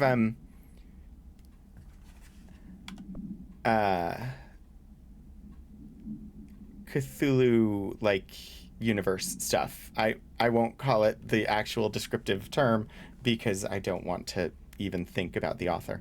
But yeah, sort of the dimensionality aspect of it, and that is not an OSHA approved work environment. Well, I don't think shooting your employees who've been corrupted by Hiss is OSHA approved either, but we should have time for this video, and then it'll be about time for the break. Something's coming. The whispers growing louder. The worst winter storm in Bureau history. Retribution for my sins. Our sins. This threat could destroy the Bureau. Everything I've built. Destroy me. A web spun, turning this place against me. I catch glimpses of it in the corner of my eye. It's just out of reach. Elusive. It's clever. A perverse game of hide and seek. Is this part of an attack? Obfuscating the facts. Dimming my eyes. It's hard to tell. I need answers. I haven't heard back from Darling. I fear for my friend, my closest ally. This must have been recorded Made a before the terrible others. Mistake all those years ago. That thing he studies is putting us all in danger. It's my duty as director to keep the Bureau safe. It'll be difficult. What's done can't be undone. There's no easy fix. Magical thinking is a requirement for survival. Pain and suffering are mandatory.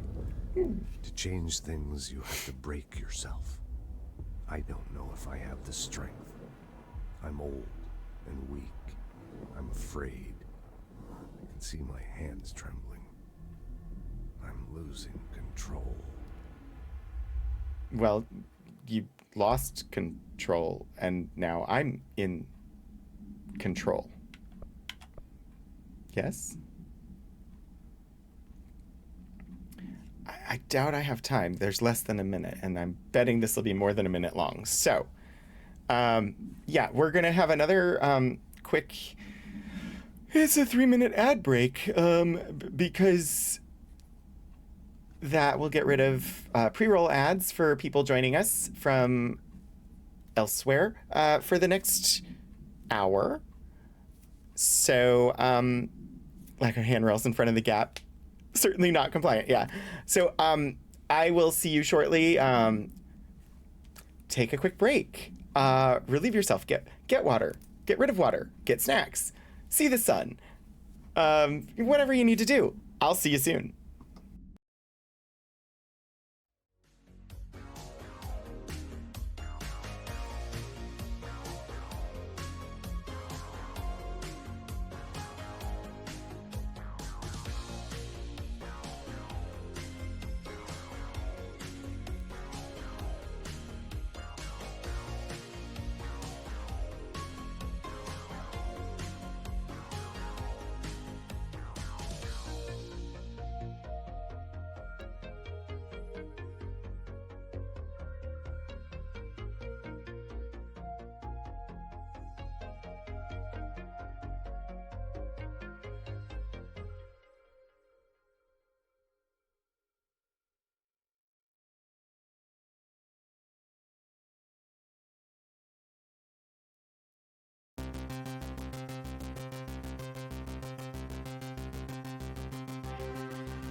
Mobius Tempest, welcome back. Thank you so much for the resubscription with Prime.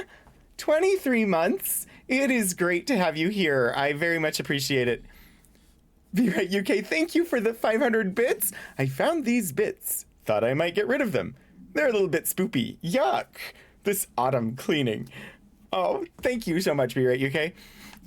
Yes, I will take any spoopy bits. They don't even have to be super spoopy, just a little bit spoopy. Okay, we have one more video, and then I guess we'll run around and hope to not die.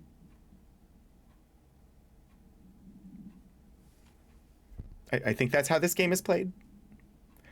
I don't know. I really still don't know what's going on, but that's okay. Black inverted pyramid.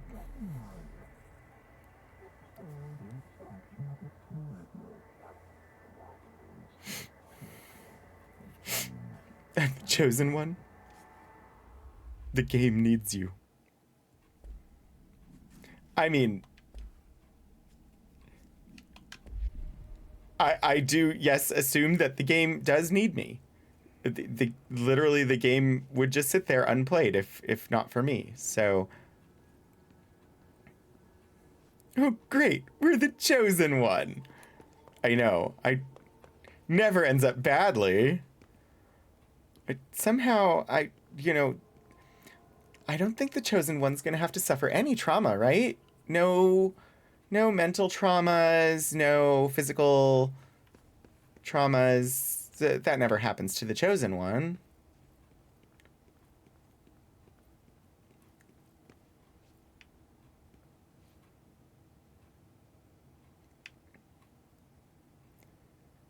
This is fine.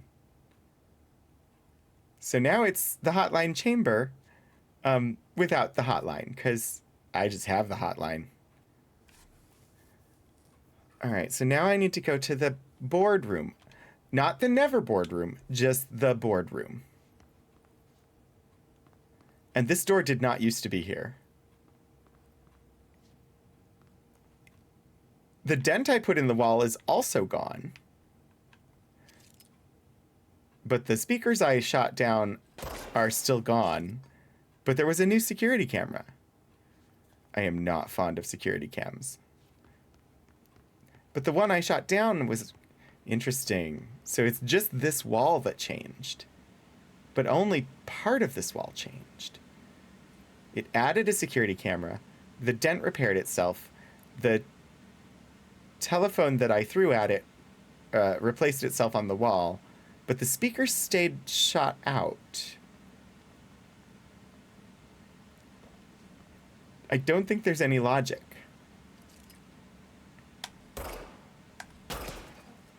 I don't know. The Hiss might be watching through the security cameras. Also, I have no health. I should... There's a mod that will regen health over time, right? Be Right UK, thank you again for 500 more bits. This game is so atmospheric. You might even say the visuals are all in danger of fading to black. Oh, you definitely need points for that, Be Right UK. Jesse fading to black. It feels good to shoot out cameras, doesn't it? And again, Be Right UK, thank you so much for the bits. I do very much appreciate them.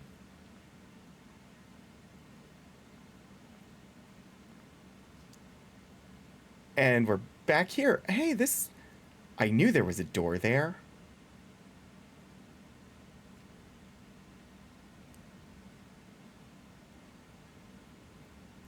A new confidential report.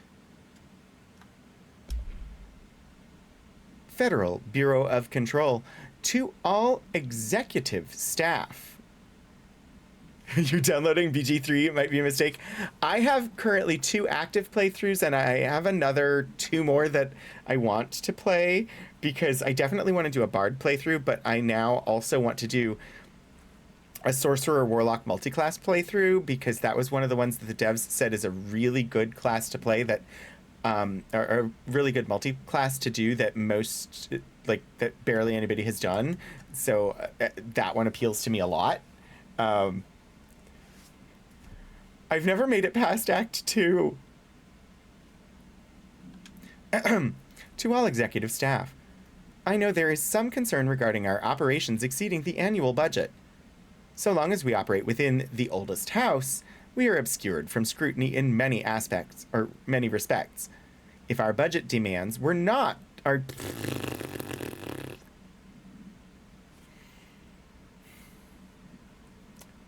I'm going to take it from the top. To all executive staff, I know there is some concern regarding our operations exceeding the annual budget. So long as we operate within the oldest house, we are obscured from scrutiny in many respects. If our budget demands are not exorbitant to the point of drawing attention, then they will be granted by the U.S. Treasury without question. The FBC is just another line in another spreadsheet that some lowly accountant won't even notice. Their eyes will skip over us as if we weren't even there. The nature of the oldest house allows us certain freedoms in how we operate. Our being here is no accident. Regards, Zachariah Trench, Director of the Federal Bureau of Control. I do not know why all of a sudden I'm reading words out of order. I've never pretended that it wasn't something I do. It's just frustrating sometimes. I don't remember this being all white lighty. It probably was, and I just don't remember it. But Trench's body is gone. I wonder if the custodian came and took it away. Certainly didn't clean up the bloody mess.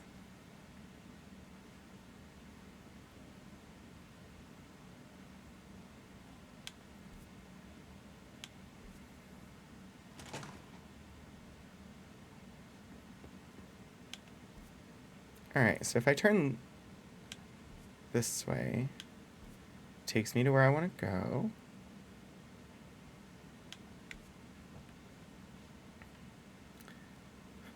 Looking for changes, though. Always have to be on the lookout for changes. Like, I don't remember the yellow post-it notes. Maybe they were there before, but I don't remember them. What was that? Oh, is that door closing?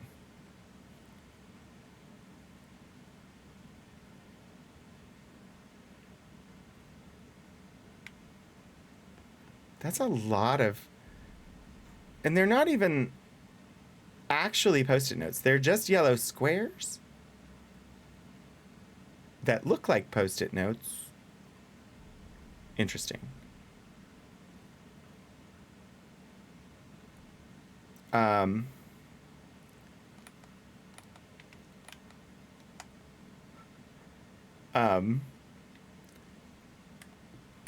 I can't equip a gun. Is it because we've already secured this area? Sorry, I saw people and got scared for a second.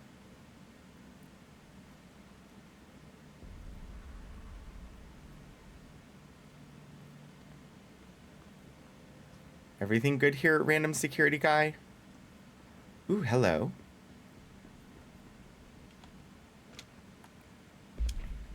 Technological restrictions. Wow.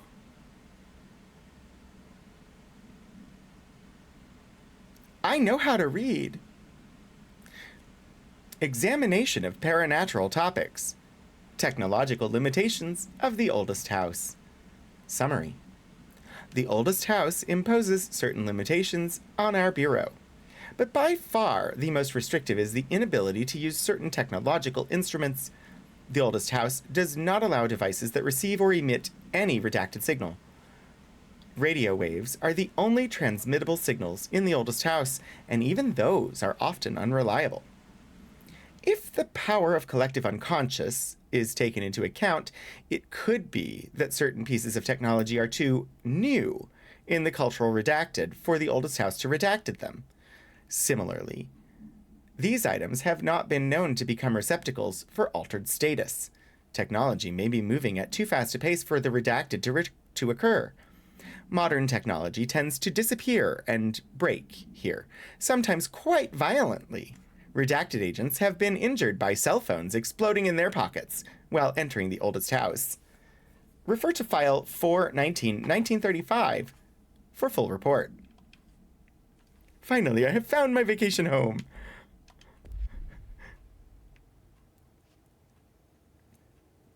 You mean cell phone signals won't work? Sign me up. Ooh, what are the flags? Photo mode, photo mode. I want to zoom in and see the thing.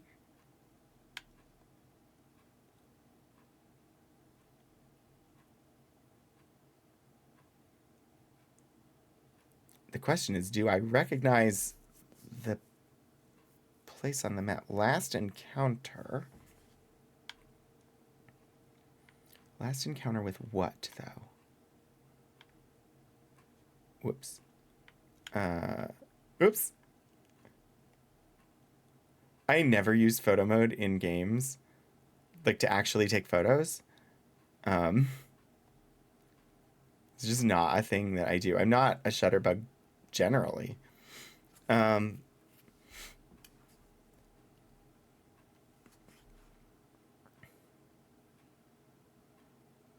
is that room X'd out? I think I know what the crossed out, like the room with the slashes across it. I think I know where that room is, but huh.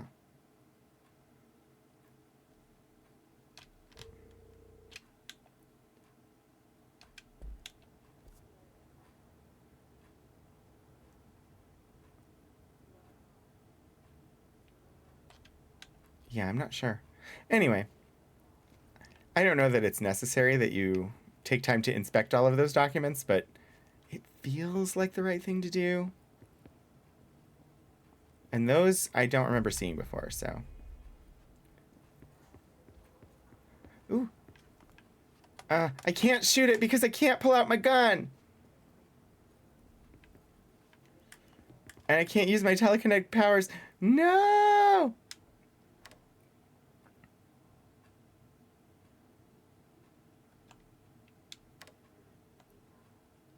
There does not seem to be anything coming in on the radio.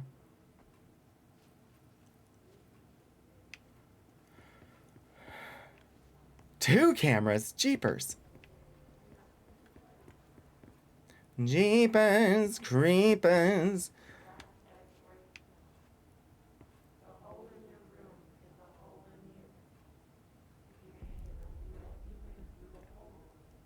The hole in your room is a hole in you.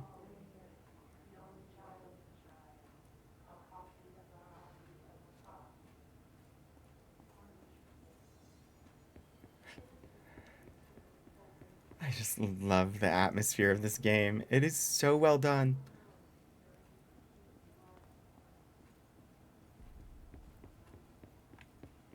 I'm just zipping through because apparently there are new items to interact with in some places that we have already been. So I want to check the rooms for new items.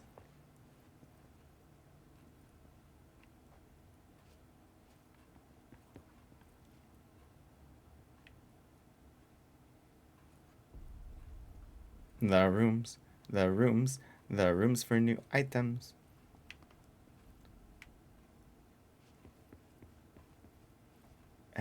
Like this. Collective unconscious. Examination of paranatural topics. Collective unconscious. Summary.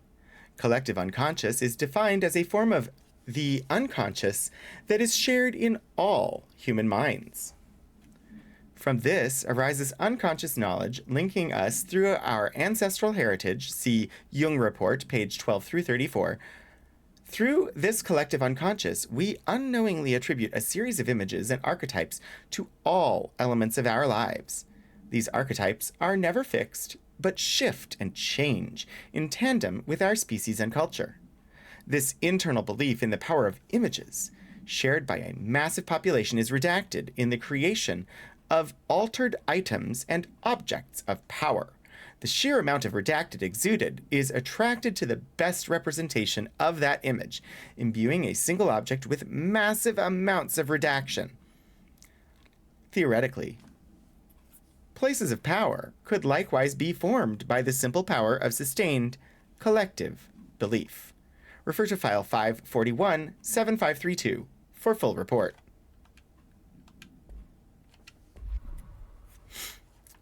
I see. So it's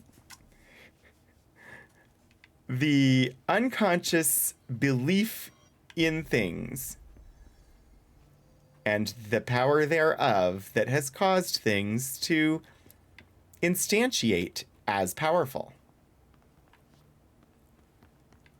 This is somewhat of a common concept in speculative fiction.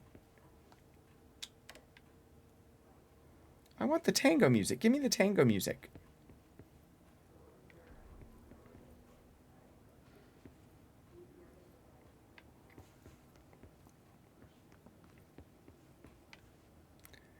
I have a feeling I'm going to end up doing this quite often. Just running back through rooms that I've already been in to see if there's anything new.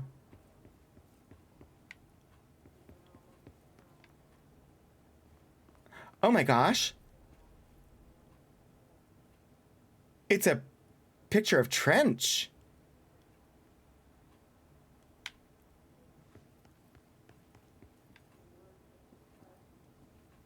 I mean, all of the director pictures are still of us. That one is just a picture of Trench.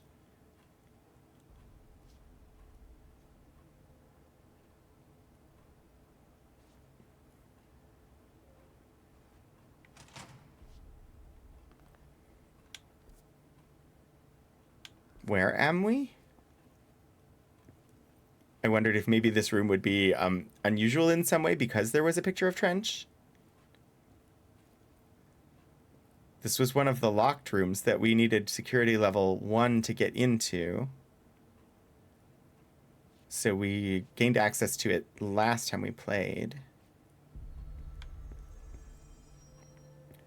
I don't remember security guards being around.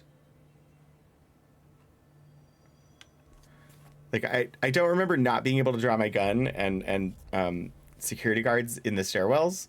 Like, that is new since the last time we were here. But, okay. More cameras, and they want to keep following me. I don't like it. Executive Affairs. Director's Office. Creepy noises. That's level 3 security. Avoid modern technology. Synchronicity Research Department. Please wait here. I wonder what happens if I sit here and wait.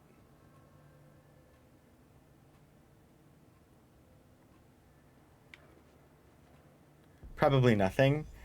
But honestly, if I just left the game with the character sitting there and waiting for a lengthy period of time, it would be amazing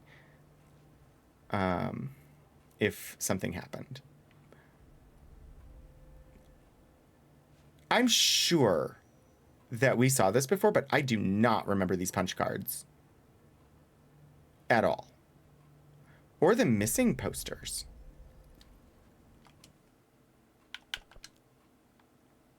I'm sure it's me and my memory, more so than that there's new stuff, but I don't remember this. Security team missing. Or security team, the Bureau. Missing.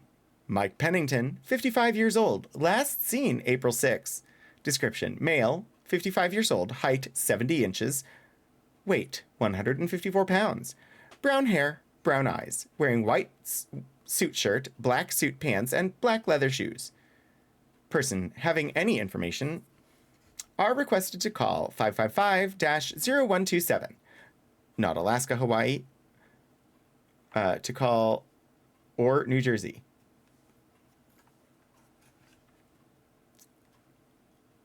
Have you seen us? Adam White. I can make the UI go away too. Just have to remember the button for it. Have you seen us? Adam White, Mark Masa Oginome, Mikey Lapaaho, Tommy Salasti, Elise Torfs, Thomas Puha, Brooke Smith, Gully Gunnarsson, and Ron Halmov. Please help.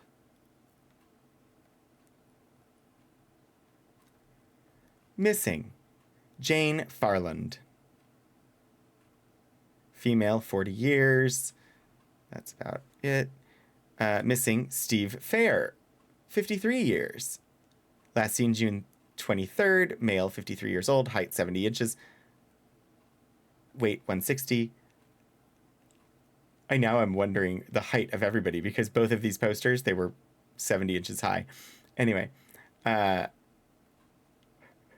paranoid conspiracy theory mind is working overtime. September 12th, badge 3210 and 3211. Time in 8:21. Time in 8:36. Last seen. Let's see. Name of visitor Matthew Kroll. Person visiting Dr. Klinkman. And so checked in 8:36 on the 12th. Last seen 11:08 when he checked out. Is what I take by that post-it note. Interesting. I do not recall having seen those before.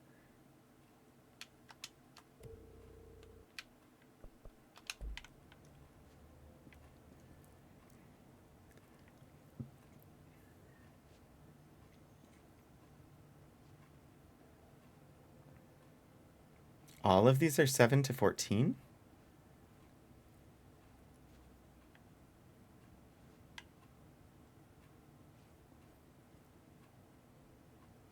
Huh.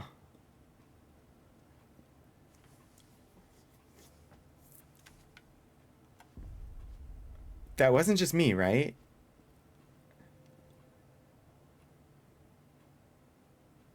The picture was bent at the top, and then we got closer and it straightened out. Maybe it's just a trick of the shadows? Sorry, I'm obsessing over the minutest details that probably mean absolutely nothing, but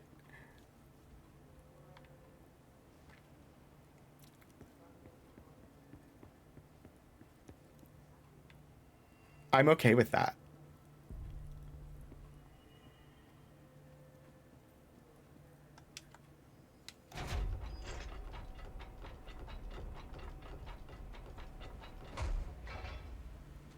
A completely empty shelter.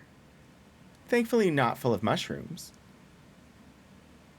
Although the right type of mushrooms would be okay. Jefferson Vault Solutions. Warranty void if seal is removed. Fades into the bridge through a crack in reality. Zen! Thank you for being here. See you later. Yeah, I believe we just are supposed to go in here and talk to... Jesse, did you get the hotline? I mean, how is it out there? The comms? The hiss? Sorry. You made it. I'm glad. Emily? Let's talk. Of course. Yeah, we'll talk in a second. I have a confidential report to read. Or a classified report to read. Initial impressions. Analysis of his threat. Part 1. Confidential. Summary.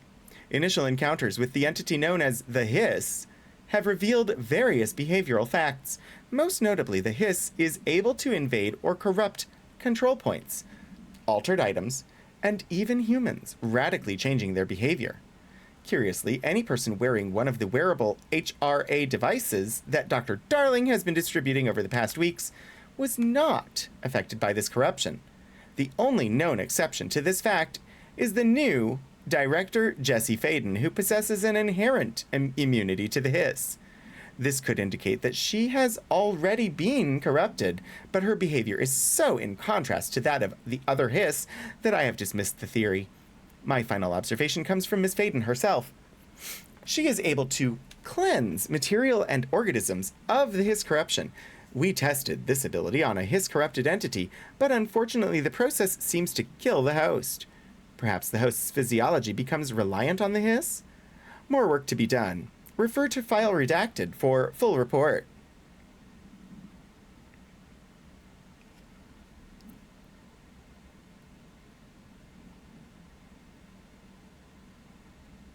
Oh, fades onto the bridge. My gosh, Detective Zen, hello.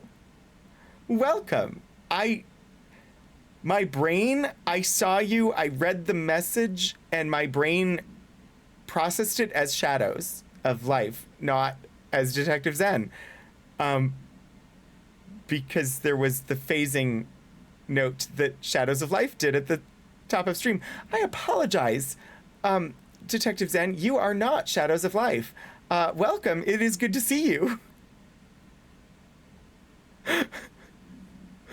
Oh boy.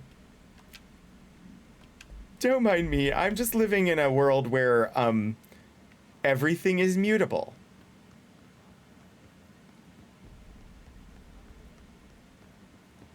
All right, let's speak with Emily.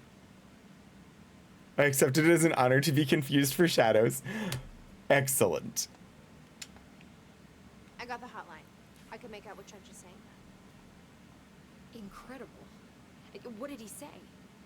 He talked about his management team. People who knew the Bureau's secrets. Your boss, Darling. Tomasi, but he's gone. He's gone. Salvador? What was that? Security.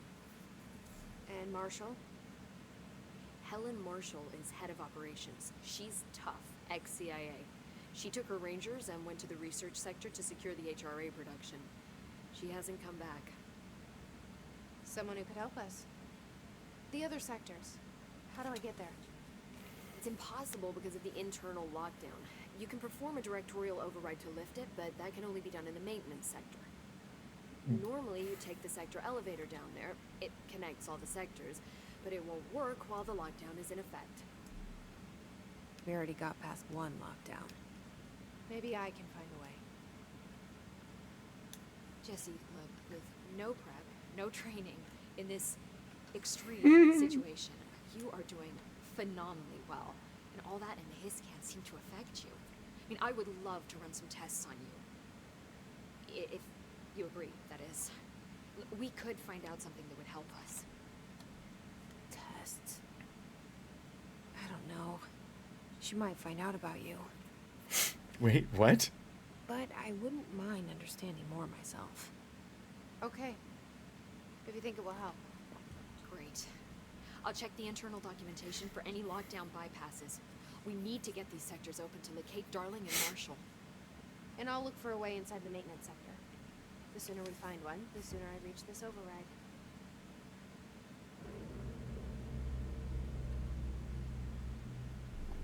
I still wonder who we talked to in our head.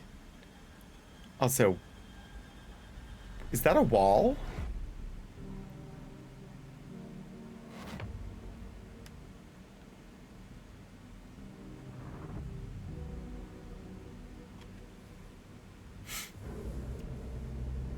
Janitorial should be able to move through sections. Department of Maintenance.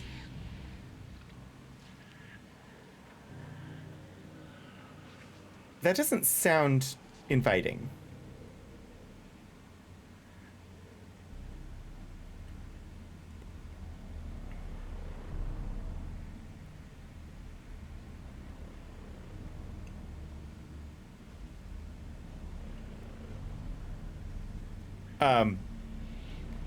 Is that some sort of, like, giganto-nuclear reactor?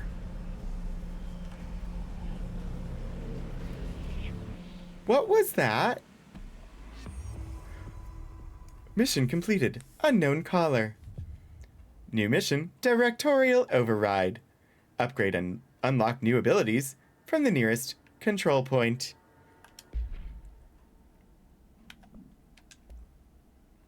I want to see what the option is that we just got. Energy boost, energy +5. Okay, sure. Missions. Search for a way into the maintenance sector. Directorial Override. The initial lockdown, an emergency security measure, is stopping Jesse from looking for Trench's missing management team in the other sectors. Jesse sets out to enter the maintenance sector to find the Directorial Override and lift the internal lockdown. Be right, UK. 500 more spoopy bits. Thank you. I think to move to the other sections, you need to get Ati, and maybe Crafty.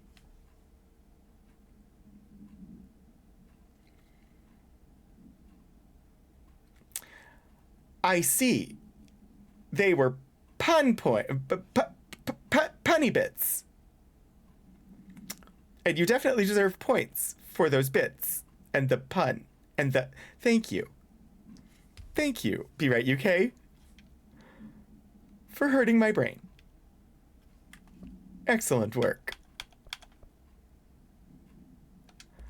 Board countermeasures. I mean, there are many countermeasures that can be taken to combat boredom.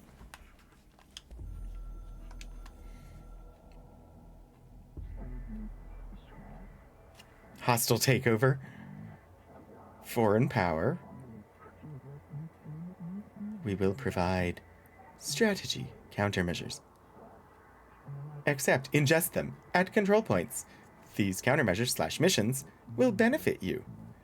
We will give resources / rewards for each completed countermeasure. Okay, so be sure to level up, is what I got from that.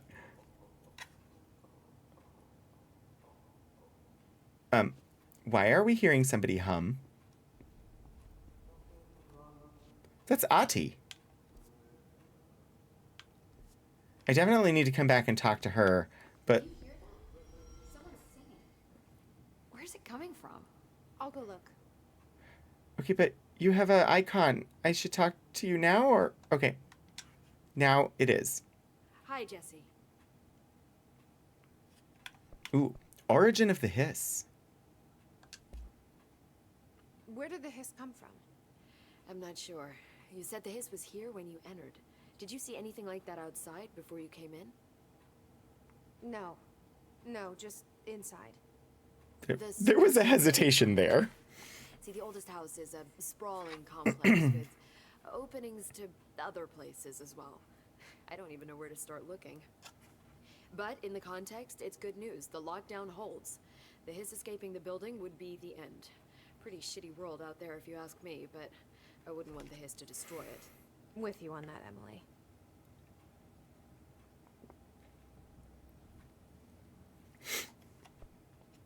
I think we've listened to most of these, but I'm going to run through them again just in You case. mentioned the oldest house. What is it? This building, the Bureau headquarters, the oldest house, is a shifting place. You've seen it. It transcends its physical limits.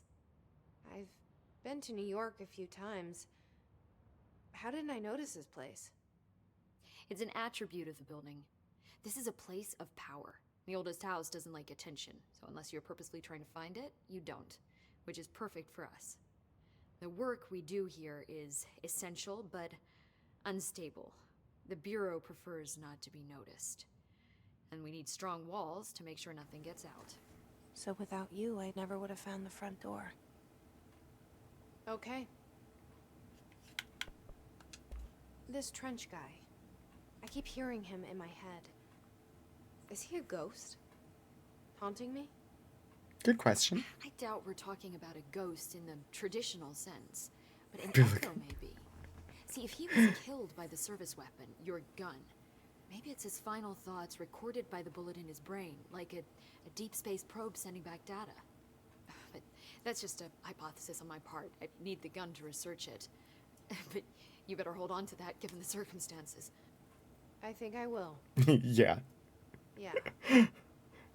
Yeah, not giving you the gun. Thank you. Can you tell me what an object of power is exactly? This is all, well, new to me. Don't worry, I love going over the basics. So objects of power are mundane objects that house paranatural energies and have developed a link to the astral plane and can thus be controlled, which is what differentiates them from altered items, which are still housings of paranatural forces, but are more volatile and cannot be bound in the peri-utilitarian sense. Got it? Did she memorize? That was a this? shorter sentence than I expected. Got it. Thanks. Hedron resonance amplifiers. So HRA stop you from becoming Hiss. Well, it seems that way. I mean, I hadn't even heard of an HRA until a few weeks ago when Dr. Darling started handing them out. Well, I began analyzing mine as soon as I got it. I mean, each one seems to emit a powerful short-range frequency way beyond anything I've ever seen. Doesn't the timing seem suspicious? I thought that too. Dr. Darling usually likes to unveil his latest breakthrough in big presentations. With these, he just passed them out. Yeah, his behavior makes me wonder what exactly he knew. I wonder, Thanks, Emily. did he I'm sure somehow I'll have more questions soon. invite the hiss Just let me know. or create the hiss?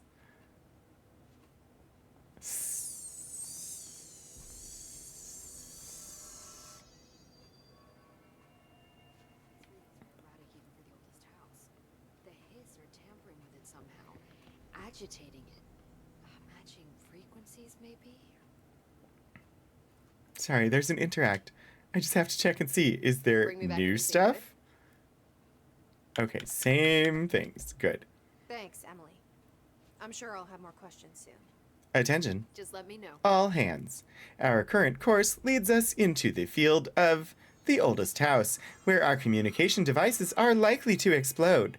All personnel are ordered to end this stream by reporting to the raid point in approximately 15 minutes. Sounds like it's coming from the elevator. The elevator. But first, the control point to receive new missions slash upgrades. Set up as soon as possible. With what? We can't get any equipment from the research sector until the internal lockdown is lifted. All right, we have fast travel, 4 abilities, and astral constructs. What is that? Board counter outfits. All right, we got some exploring to do. Okay. Use the broken circle to unlock additional weapon form slot. All right. What? I'm confused. Okay, so I can unlock a +10 to health, +10 to energy, +10 to melee, or +25 to launch damage. I think we're doing this.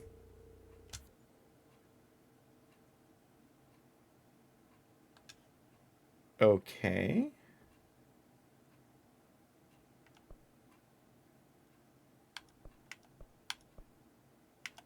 Oh, wait, I have enough points. I can unlock more. Energy. Let's do health.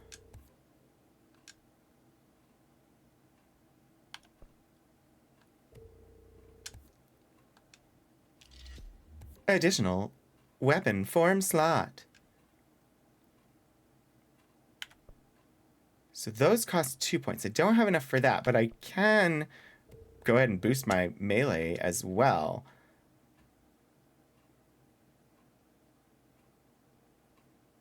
Okay, cool. Astral constructs, weapon forms, and mods. Weapon forms. Construct Shatter. Shatter has high stopping power with a scatter shot that devastates grouped enemies at close range. Or construct Shatter.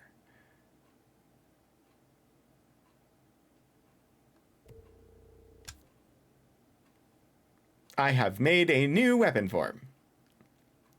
But wait, the comms device wasn't supposed to explode before.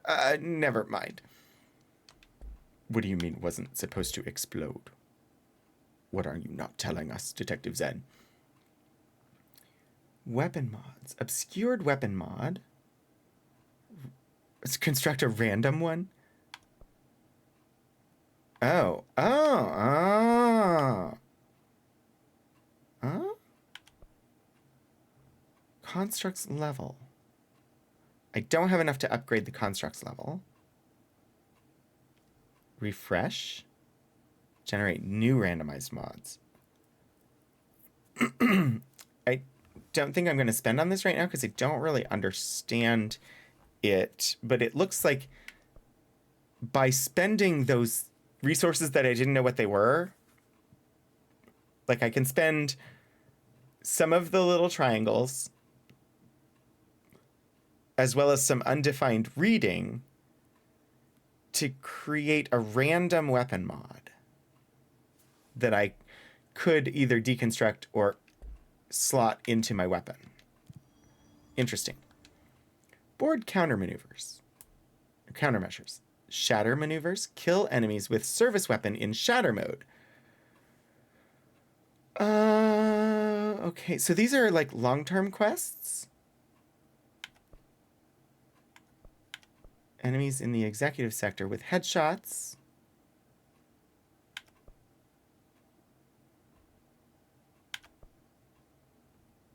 Spin mode. Charge mode.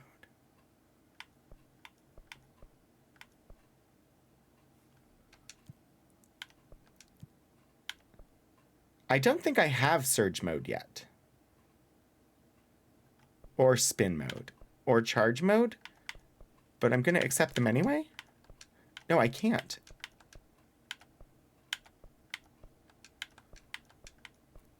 Okay, I'm going to assume that because I was able to accept them, they're potentially doable. Oh. I still only have one outfit. Civilian. Works for me. Okay.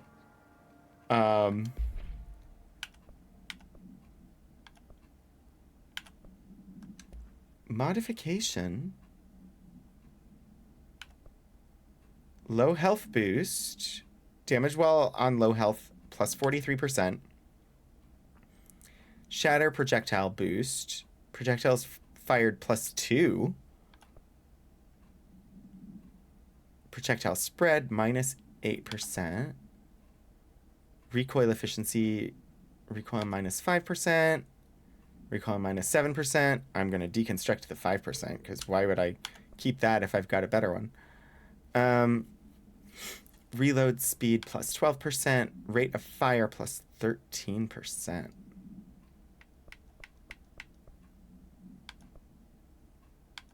I haven't used Shatter yet, so I'm just going to leave it at base, but I'm going to give myself a better rate of fire.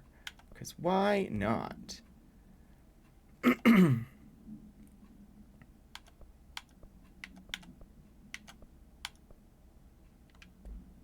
I want to unlock more slots, please. All right.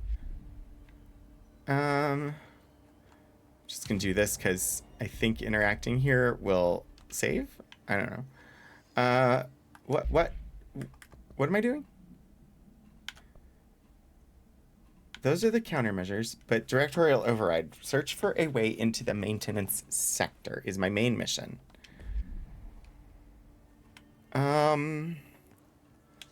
Gosh. Here? But we don't have the proper facilities. It still says central executive is like I'm supposed to do something here.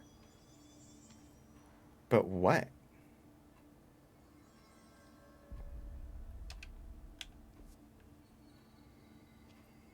I thought I did. Hope has asked us to document the history. Or am I supposed to take care of these In person. countermeasures I think she's trying before going elsewhere? I was gonna investigate the singing. That was what I'm supposed to do, right? I don't know. We're just gonna run around and see what we find. Cafeteria, nostalgia department. Shelter? I don't think there's anybody in it. Need to find Ahti. Because it definitely sounded like Ahti singing.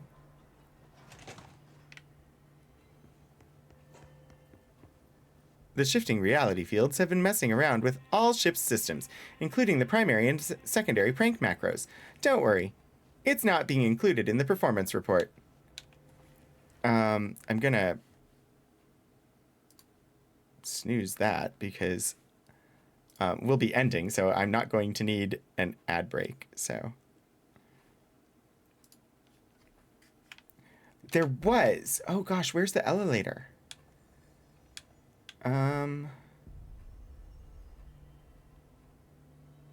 I see it.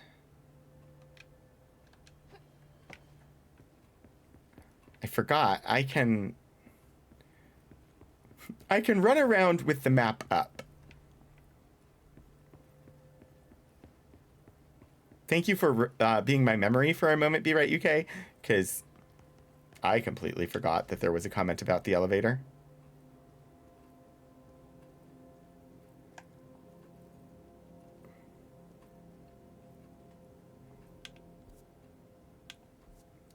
Where's... That's not it. Oh, I'm on the wrong level for the elevator. Okay. Aha. Okay, but I don't know which one I'm using. Ah. Excellent. Sweet.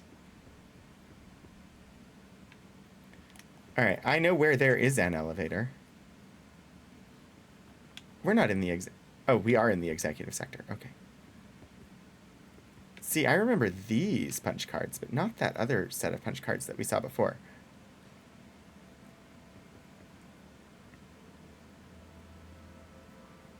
Chanting is happening. But it is not chanting clear. So, I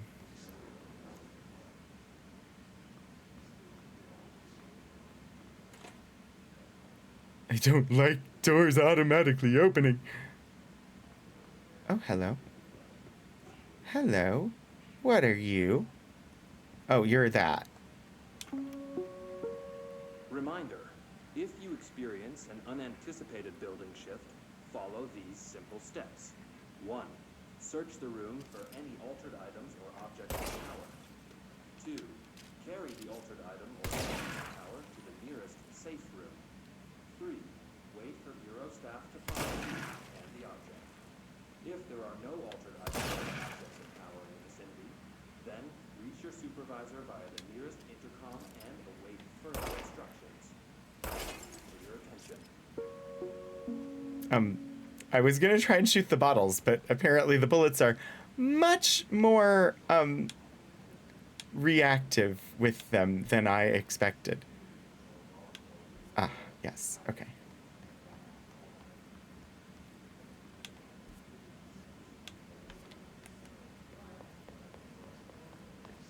This way. Isn't this where I just was, though? This is not where I wanted to be. What have I done wrong?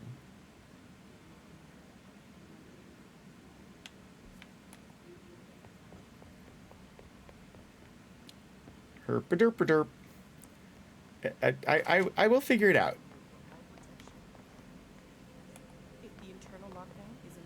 Maybe I need to go out on the lower level. Is there a way out on the lower level? I don't think there is. Ah, yes. Through here. To get to the elevator.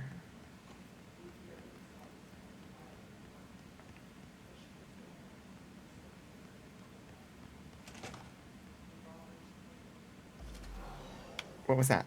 What was that? What was that? Enemies! that was enemies. Oh, you said I can pick those up. I totally forgot about picking things up.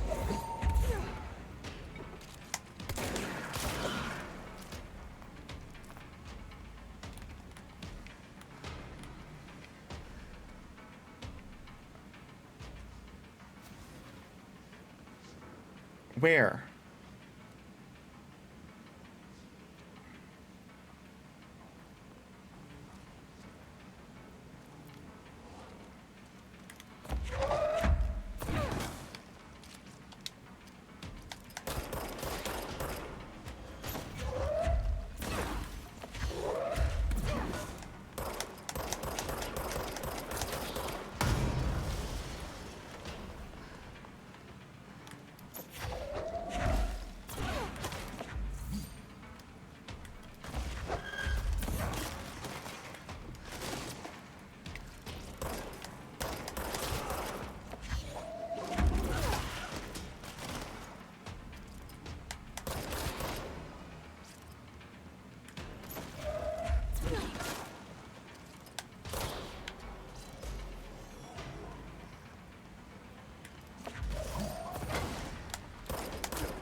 I'm going after those headshots.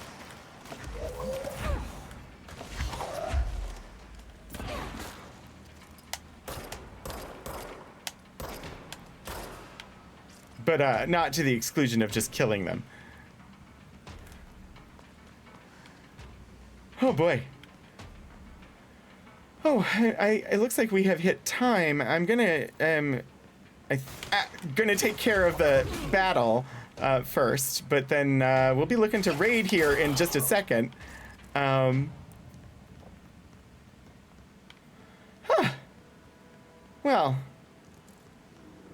that was a bit of a meal.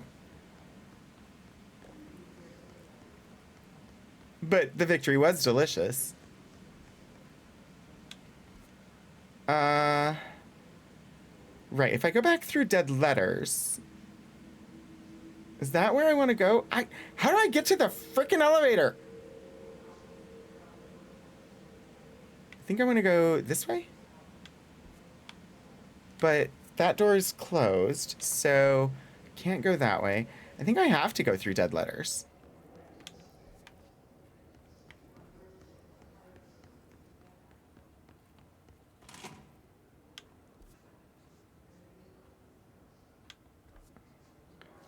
Are there bad guys in Dead Letters?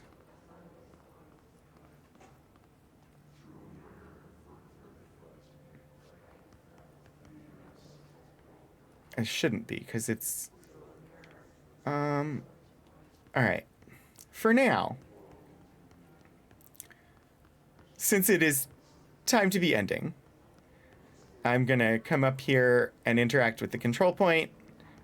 I could have just fast traveled. It's fine, but if I interact here, this should be my respawn point when we return to this game in 2 weeks. So, at least that's my understanding. But that is gonna do it for Control for today. I got a new gun. I still have no idea what's going on, but I'm really enjoying the game. It was a snack that ate like a meal. Are there bad guys in Dead Letters? That's a very deep question. Thank you all so much for joining me today. Mobius Tempest, Zippo the Mage, Mobius and Lord Portico. Mobius, thank you for resubscribing with Prime. Lord Portico, thank you for gifting a subscription to Zippo the Mage. Zippo, thank you for showing up and for following B Right UK. Thank you so much for all of the bits. Stephen Joyce, thank you, ridiculously, thank you for the raid. Thank you everybody who joined on the raid and hung out. I really appreciate all of you, and it means so much when people show up and hang out and have fun. Wasn't it worth it? Thank you so much for being a subscriber over on Coffee. Of course, thank you to my mods. I should look and see where we're gonna raid, because I don't know who's on right now. But let's see, it is Sunday, and presently streaming. Let's see. Options, what do we got? I see some Marvel Snap, some Starfield, some Cyberpunk 2077. I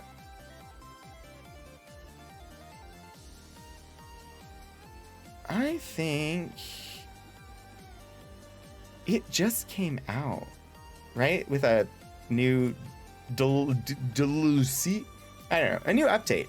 So we're actually I haven't raided in a while over to Trisha Hirschberger, but I think that's where we're gonna go. So we're gonna go over and the rogues are gonna raid the Dragon Riders. Trisha is playing some Cyberpunk 2077 right now. So that's where we're gonna head. If you would join me for that, it would be lovely. I do have a raid call that you can toss in chat when we get over there. It is #RogueRaid, and you're welcome to copy paste. I have both subscriber and non-subscriber varieties because Stephen Joyce is an inspiration and I steal things blatantly. But it is so great to have all of you joining me. I will be live again tomorrow at 7 p.m. Eastern with more of the DLC from Outer Wilds. Wednesday, I have my archive stream coming up. Saturday will be more of the Savage Empire. And then next Sunday is Mass Effect Andromeda. We'll be back for more Control in 2 weeks, 1 p.m. Eastern on Sunday. So I hope I see you again soon. Until I do, get out there and do some shenanigans.